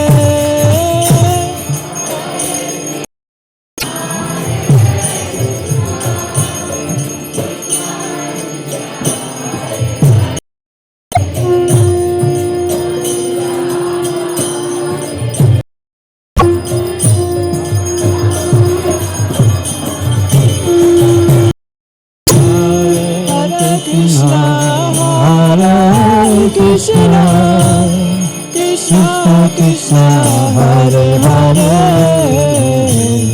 Hare Rama, Hare Rama, Rama Rama, Hare Hare.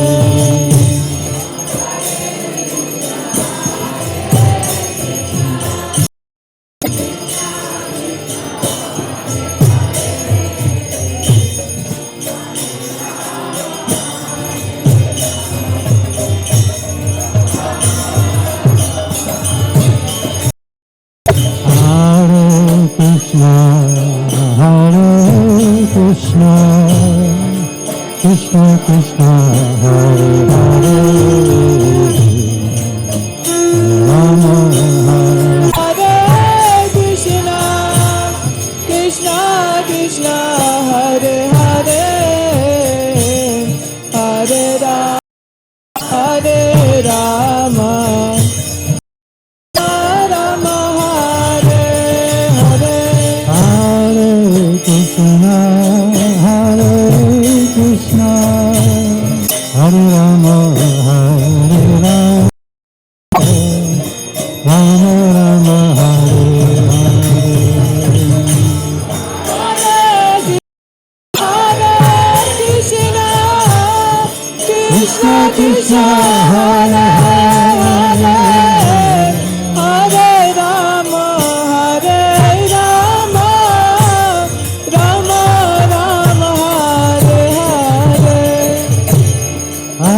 Krishna, Hare Krishna, Krishna Krishna,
Hare Hare, Hare Rama, Hare Rama, Rama Rama, Hare Hare.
Krishna, Hare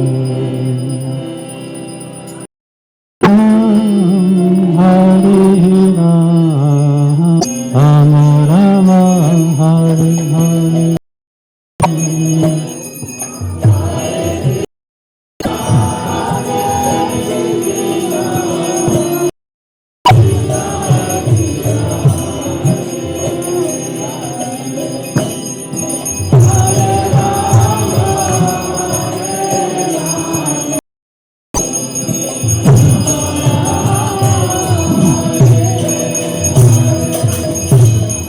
Hare Krishna, Hare Krishna,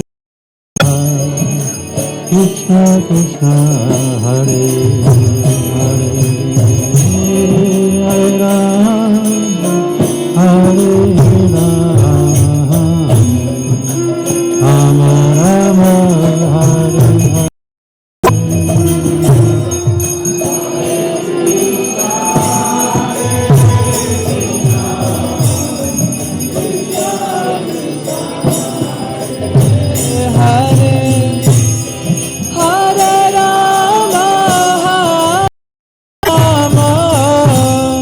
Rama Rama, Hare Hare.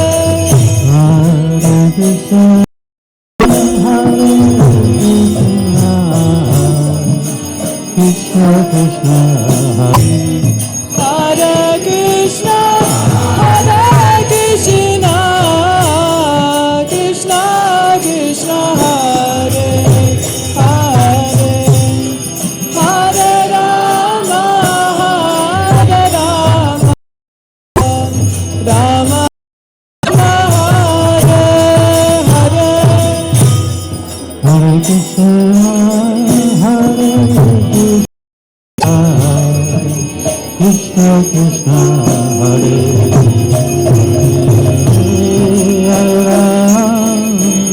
Hare Rama, Rama Rama, Hare. We're going to begin the bathing for the and the disciples to come first. So please let proper disciples come first and the ladies on the Prabhu side.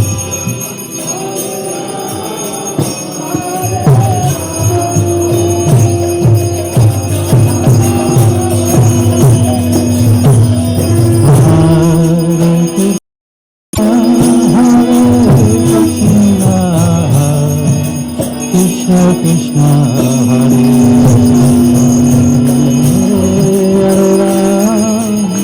Hare Rama, Rama Rama, Hare Hare. Krishna, Hare Krishna, Krishna Hare Hare, Hare Rama, Hare Rama, Rama Rama, Hare Krishna, Krishna Krishna, Hare Hare, Hare Rama, Hare Rama, Rama Rama, Hare Hare.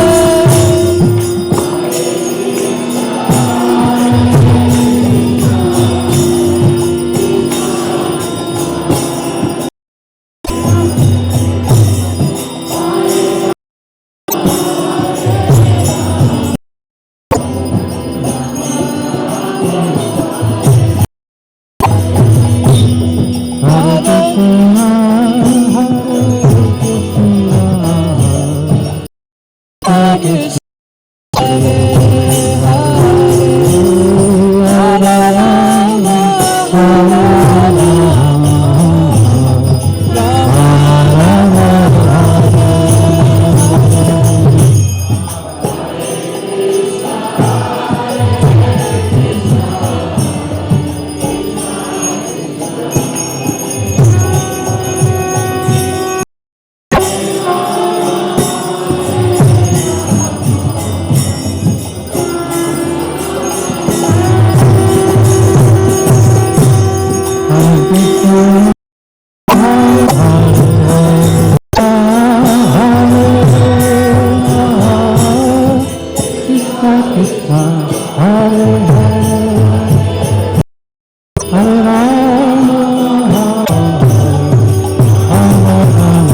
अवतार की जय।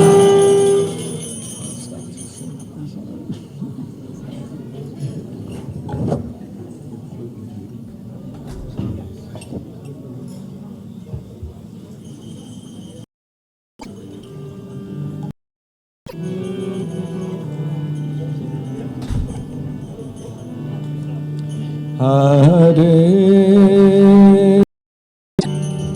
Krishna, Hare Krishna, Hare Hare, Hare Rama, Hare Rama, Rama Rama, Hare Hare,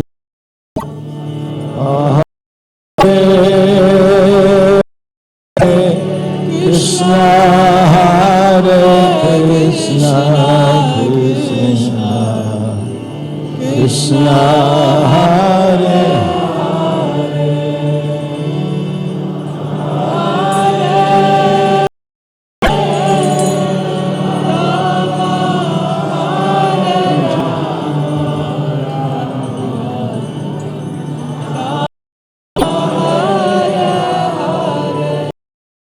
Hare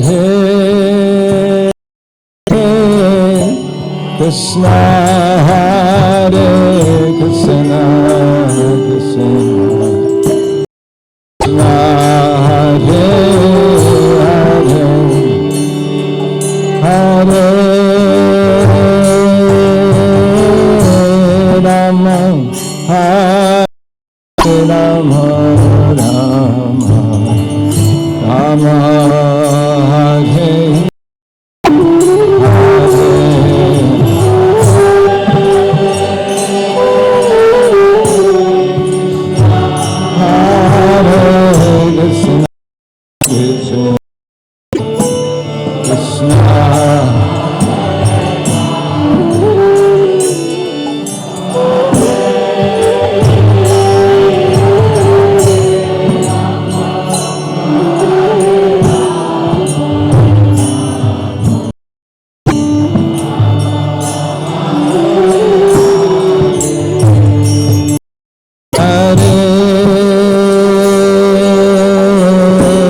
Krishna, Hare Krishna, Krishna Krishna, Hare Hare, Hare Rama, Hare Rama, Rama Rama,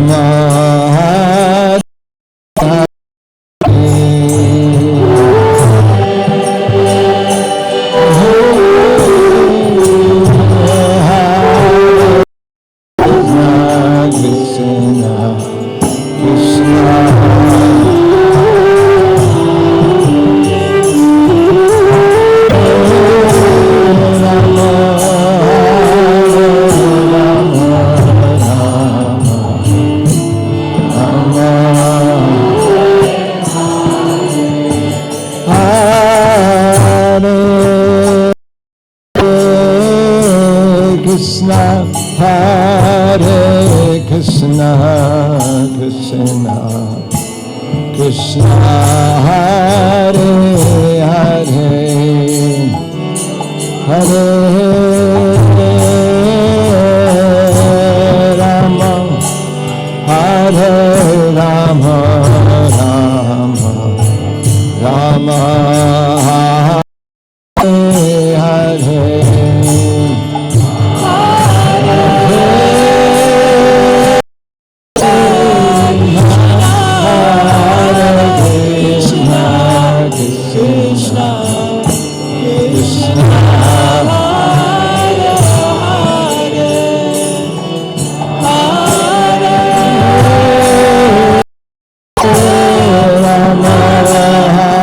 Hare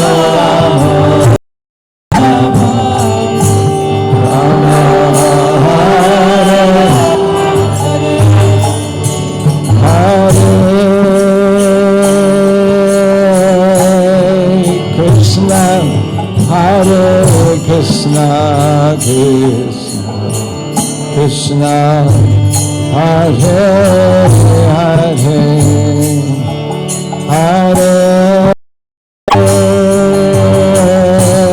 Rama Hare Rama Hare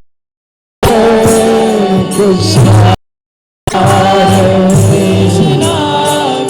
Krishna Krishna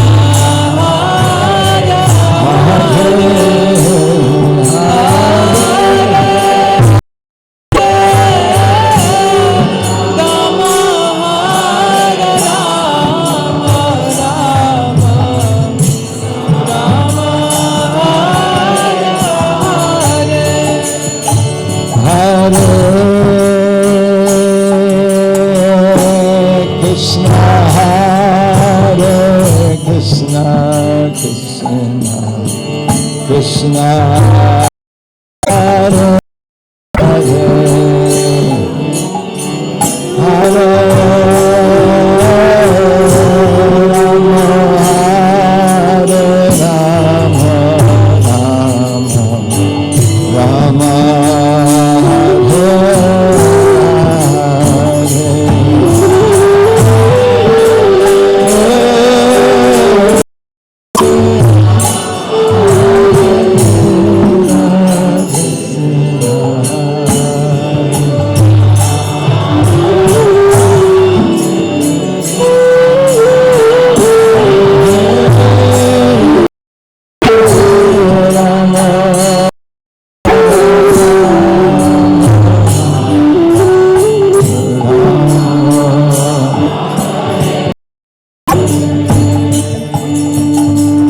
Hare Krishna Hare Krishna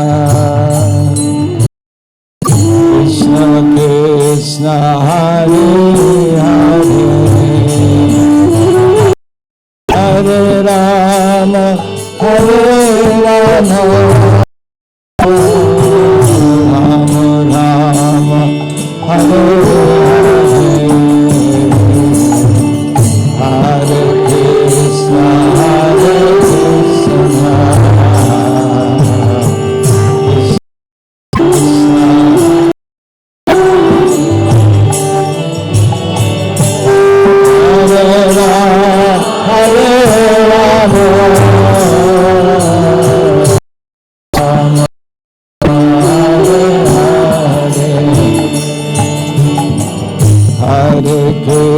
Krishna Hare Krishna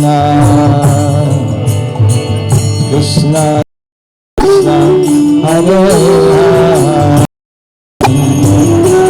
Hare Rama Rama Rama Hare Hare Krishna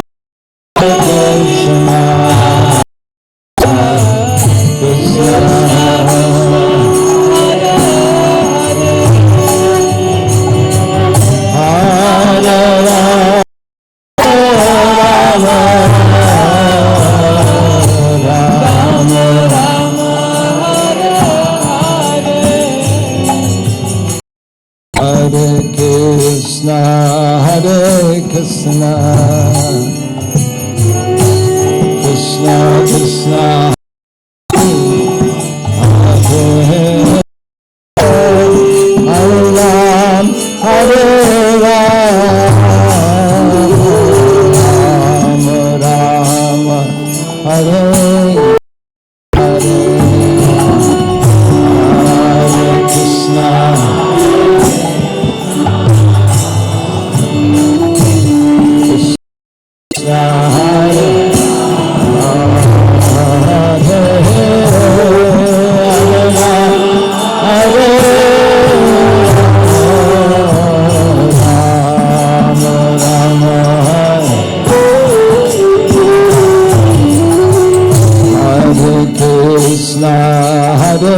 Krishna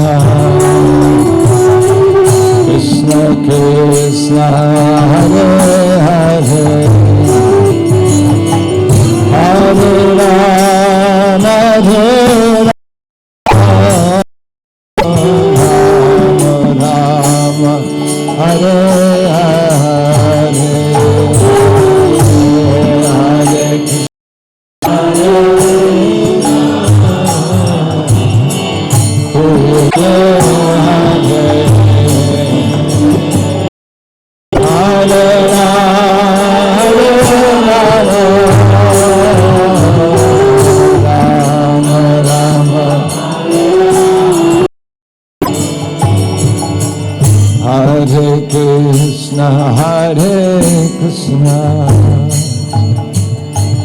Krishna Krishna, Hare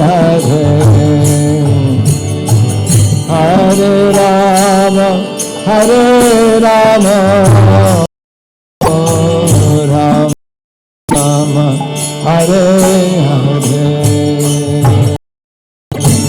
Hare Krishna, Krishna Hare Hare.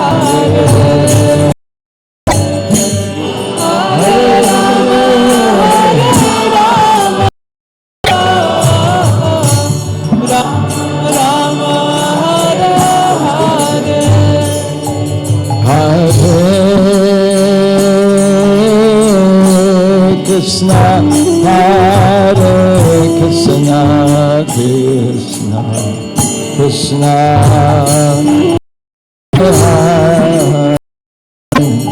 Hare Rama, Hare Rama, Rama, Hare Hare.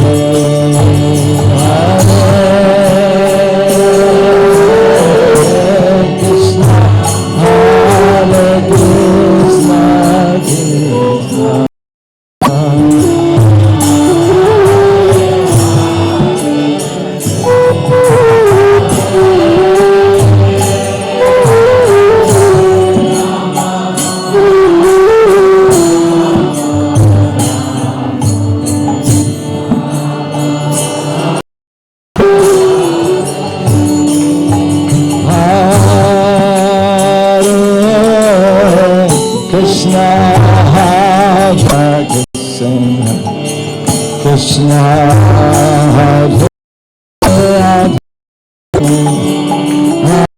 Hare Rama, Hare Rama, Hare Hare.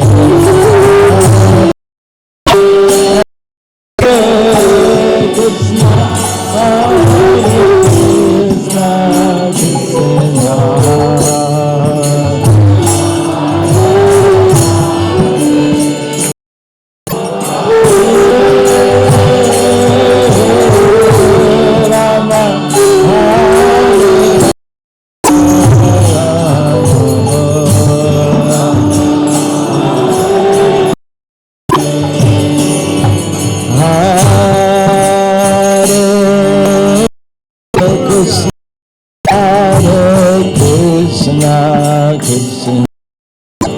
Krishna, Hare Hare, Hare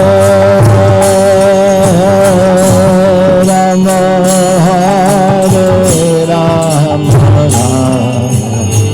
Rama, Hare Hare,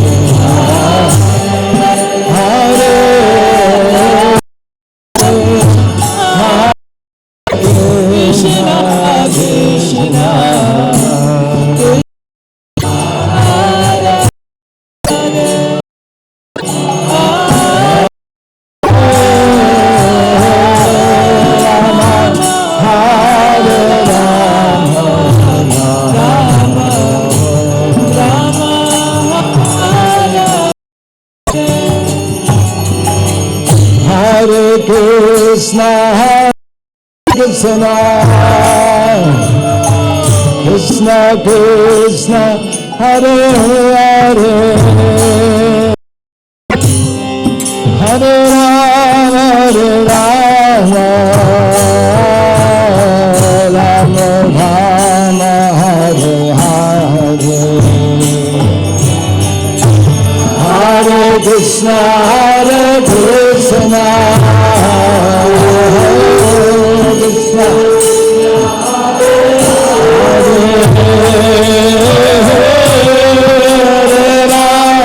Hare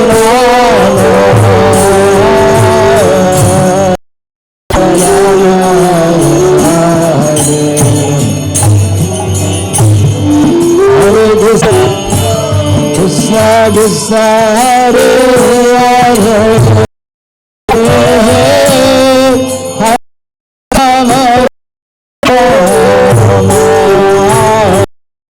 Rama Rama, Hare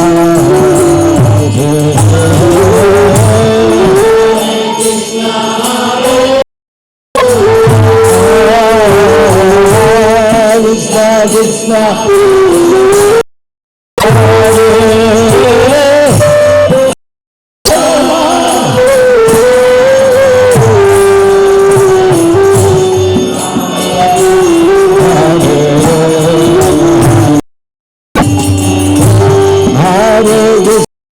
Hare Krishna, Krishna Krishna, Hare Ram, Hare Ram, Ram Ram, Hare Hare.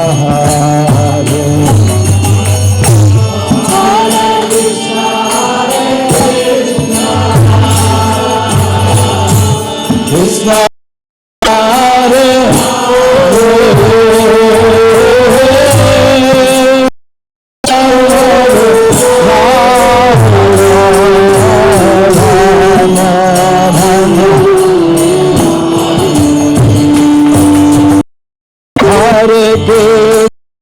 Hare Krishna, Krishna Krishna, Hare Hare, Hare Ram, Hare Ram, Ram Ram,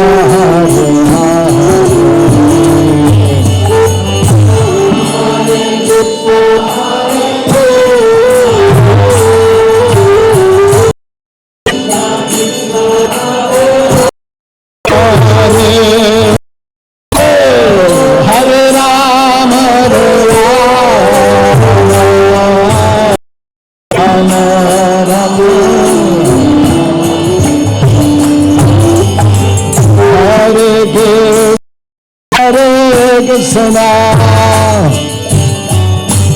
Krishna Krishna, Hare Hare, Hare Ram, Ram Hare Hare, Hare Krishna, Hare Krishna, Hare Hare.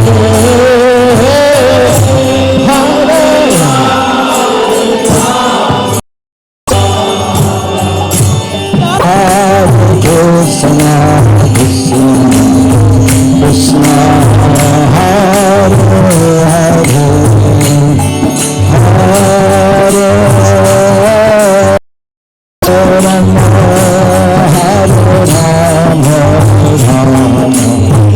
Rama Hare Hare,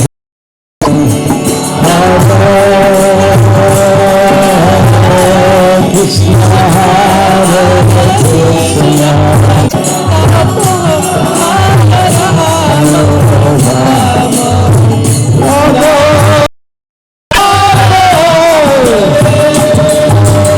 Hare Krishna, Hare Krishna, Krishna Hare Hare,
Krishna, Hare Hare, Hare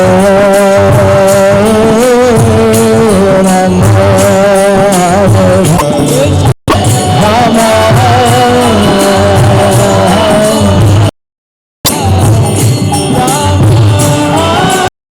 Hare Krishna, Hare Krishna, Krishna, Hare Hare, Hare Rama, Hare Rama, Rama Hare Hare, Hare Krishna, Hare Krishna.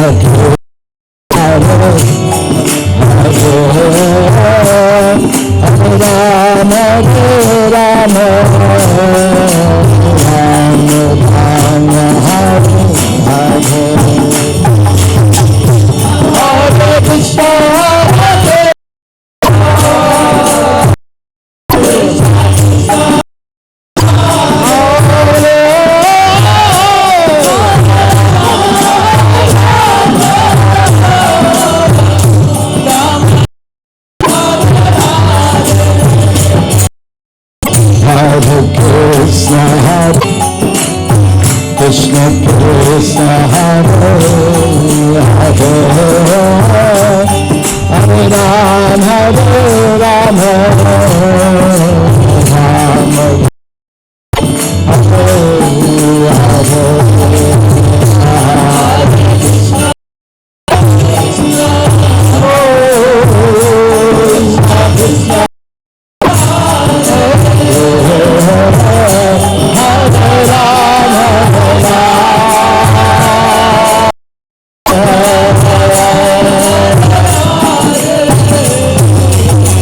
Hare Krishna, Hare Krishna, Hare Krishna, Krishna, Hare Hare, Hare Rama, Hare Rama, Rama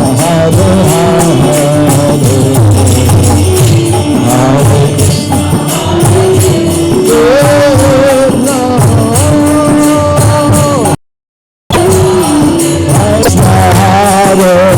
Krishna, Hare Krishna, Krishna, Hare Hare, Hare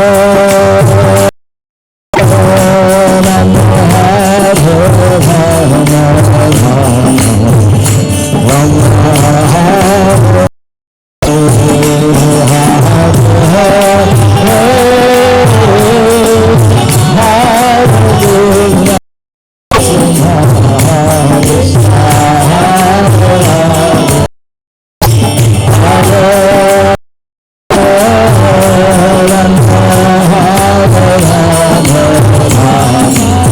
Rama Hare Hare, Hare Krishna, Krishna, Krishna, Krishna, Hare Hare, Hare Rama, Hare Rama, Rama Hare Krishna, Krishna,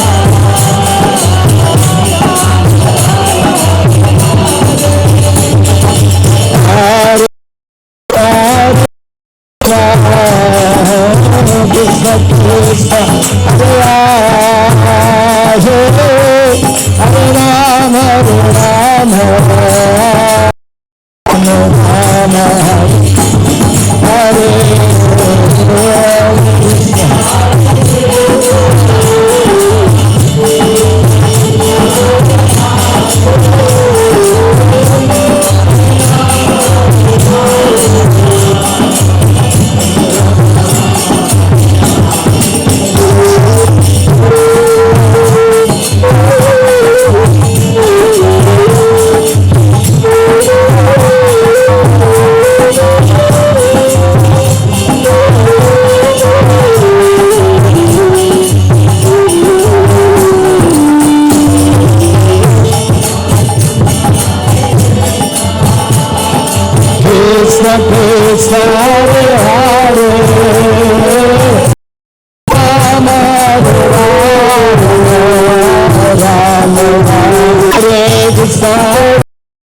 Everybody below. Hare Krishna, Krishna Krishna, Hare Hare, Rama Hare Rama, Rama Rama. Come on, the ladder. Hare Krishna, Hare Krishna, Krishna Hare Hare, Rama Hare Rama.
Shiva Sadhi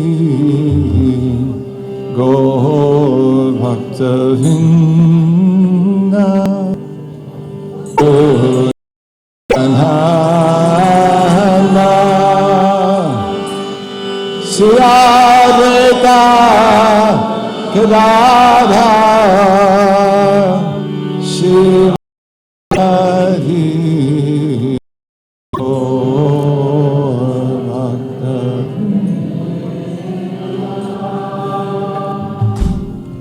Shri Krishna Chaitanya Prabhu Nityananda Shri Advaita Gadadha Vinda Shri Krishna Chaitanya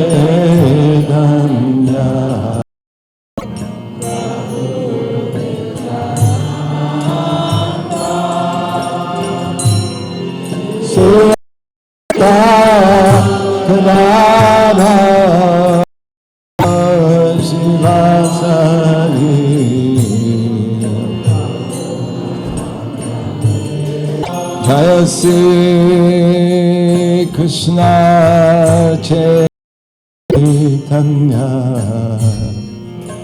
Prabhu Nanda Sita Gadadha Shivasari Gaura Purnima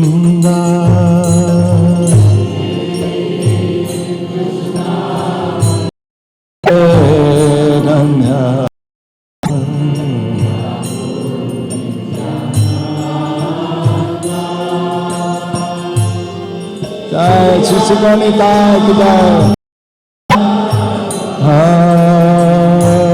Shiv सभी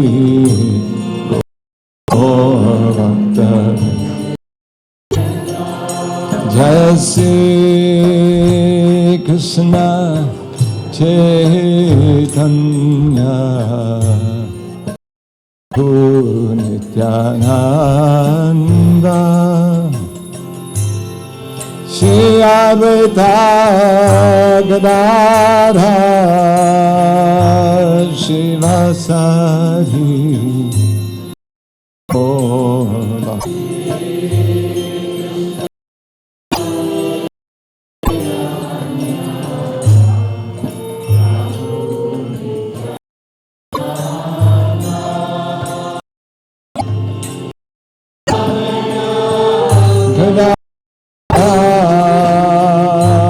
Shivasari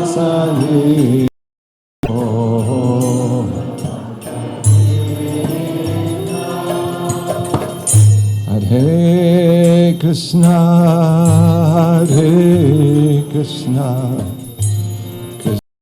Krishna, Hare Hare, Hare Rama, Hare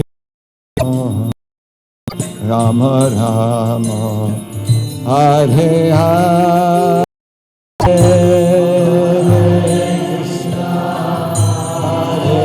Krishna, Krishna, Krishna, Hare Hare, Hare Rama,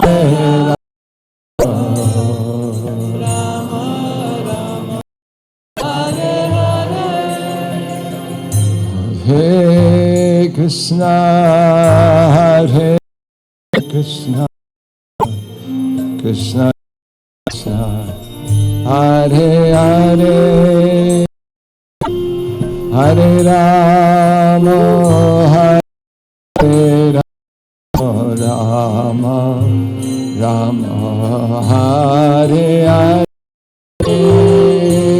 Hare Krishna,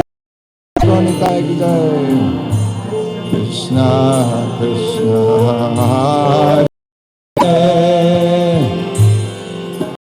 Hare Rama, Hare Rama, Rama,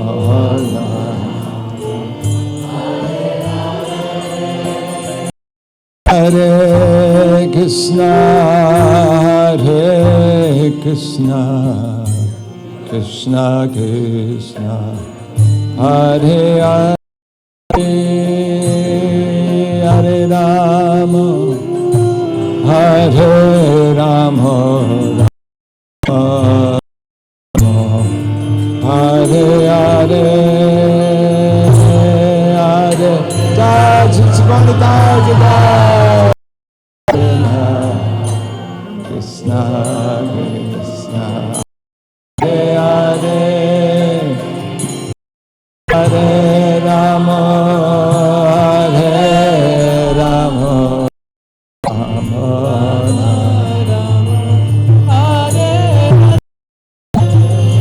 Hare Krishna, Hare Krishna, Krishna Krishna, Hare Hare, Rama, Hare Rama, Rama Rama, Hare Hare,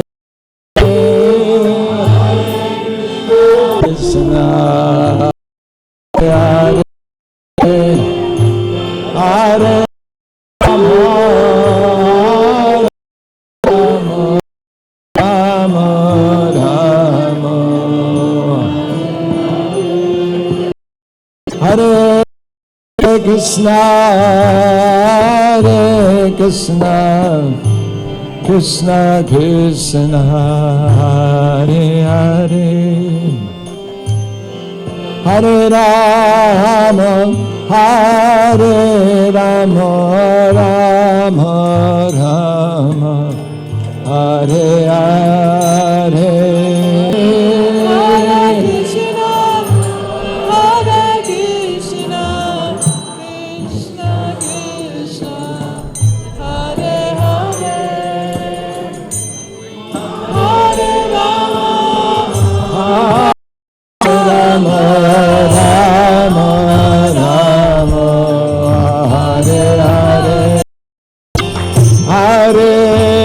Krishna, Hare Krishna, Krishna Krishna, Hare Hare, Hare Rama, Hare Rama, Rama Rama, Hare Hare,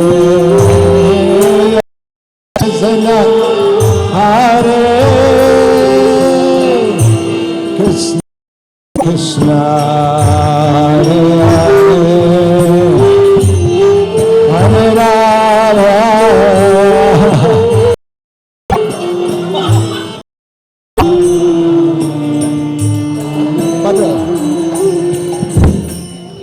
Hare Krishna, Hare Krishna, Krishna Krishna, Hare Rama, Hare Rama, Rama Rama, Hare Hare,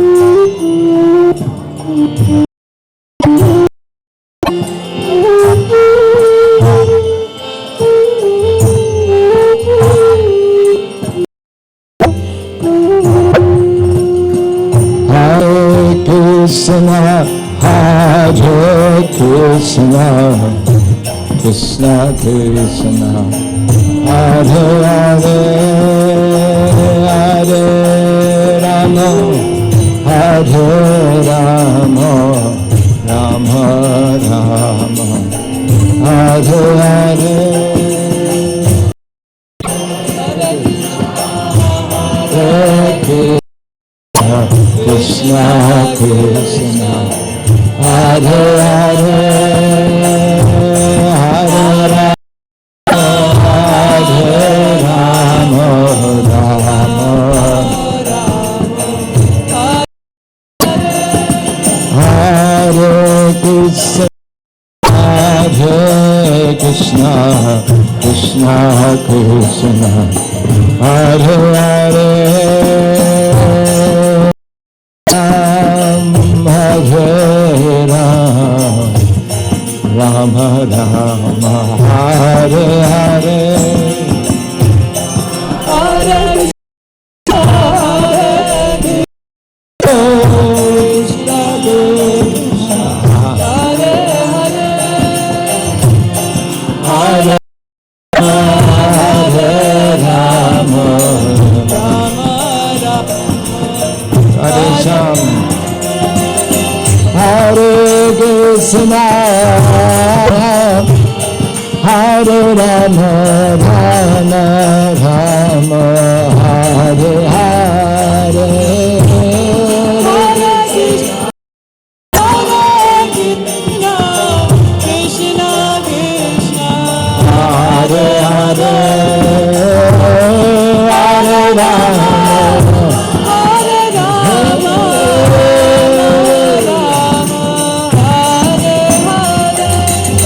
Hare Krishna, Hare Krishna, Krishna, Hare Hare, Hare Rama, Hare Rama, Rama Hare Hare, Hare Krishna, Hare Krishna, Sri Radha Chamakundari, Jai Jai.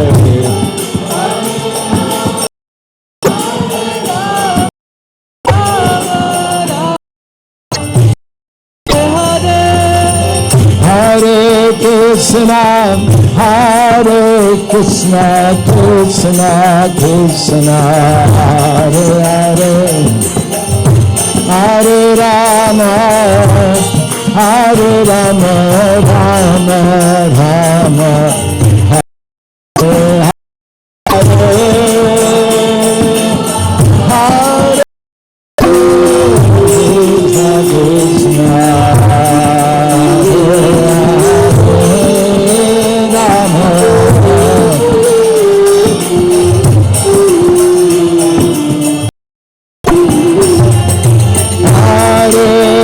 Krishna, Hare Krishna, Krishna Krishna, Hare Hare, Hare Rama, Hare Rama, Rama Rama, Hare Hare.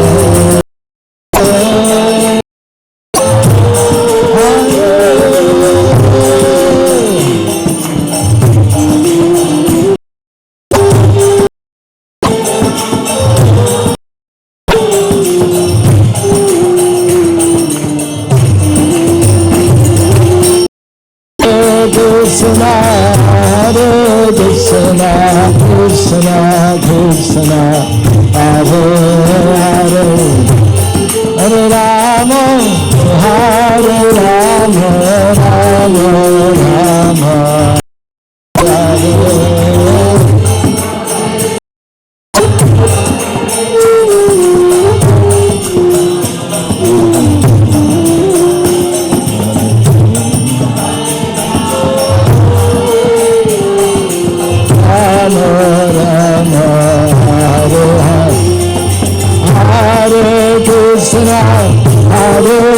Krishna, Krishna Krishna, Hare Hare, Hare Rama, Hare Rama, Rama Rama,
Krishna, Krishna Balala, Krishna Balala, Krishna Balala, Krishna Balala,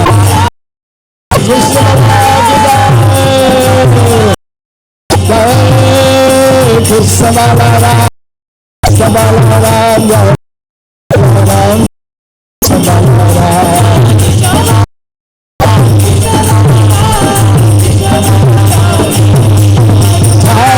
Gauranta, Gauranta, Gauranta, Gauranta.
Jayam Vishnupad Param Vajikachaya Stotra Sata Shishimad Bhakti Vedanta Goswami Maharaj Prabhupada Ki Shri Jai Pad Paramahansa Parvajikachaya Stotra Sata Shishimad Bhakti Siddhanta Swami Maharaj Ki Ananta Koti Vaishnava Vrinda Ki Jai Namacharya Thakur Ki Jai Prem se kaho Shri Krishna Chaitanya Prabhu Nityananda Shri Advaita Gadadhar Shivasari Vrinda Ki Jai Shri Sri Radha Krishna Gopa Gopinath Shama Kund Radha Kund Giri Govardhan Ki Jai Vrindavan Dham Ki Mayapur Navadvip Dham Ki Jai Munamai Ki Jai Ganga Mai Ki Jai Bhakti Dev Tulsi Maharani Ki Jai Shri Sri Radha Shama Sundar Ki Jai Shri Sri Ram Ki Shri Sri Gaura Purnima Ki Jai, Shri Chaitanya Mahaprabhu Maha Mahotsava Ki Jai, Samaveta Bhakta Vrinda Ki.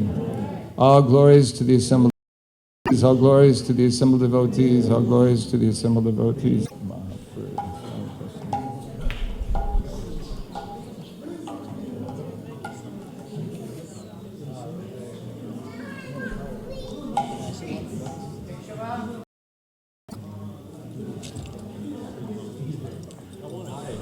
I can sing one now.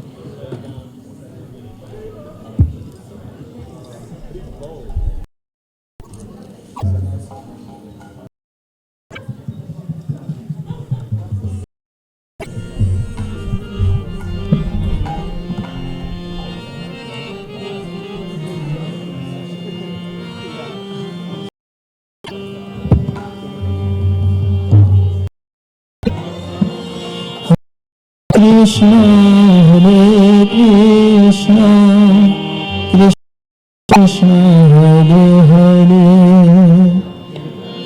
Hare Rama.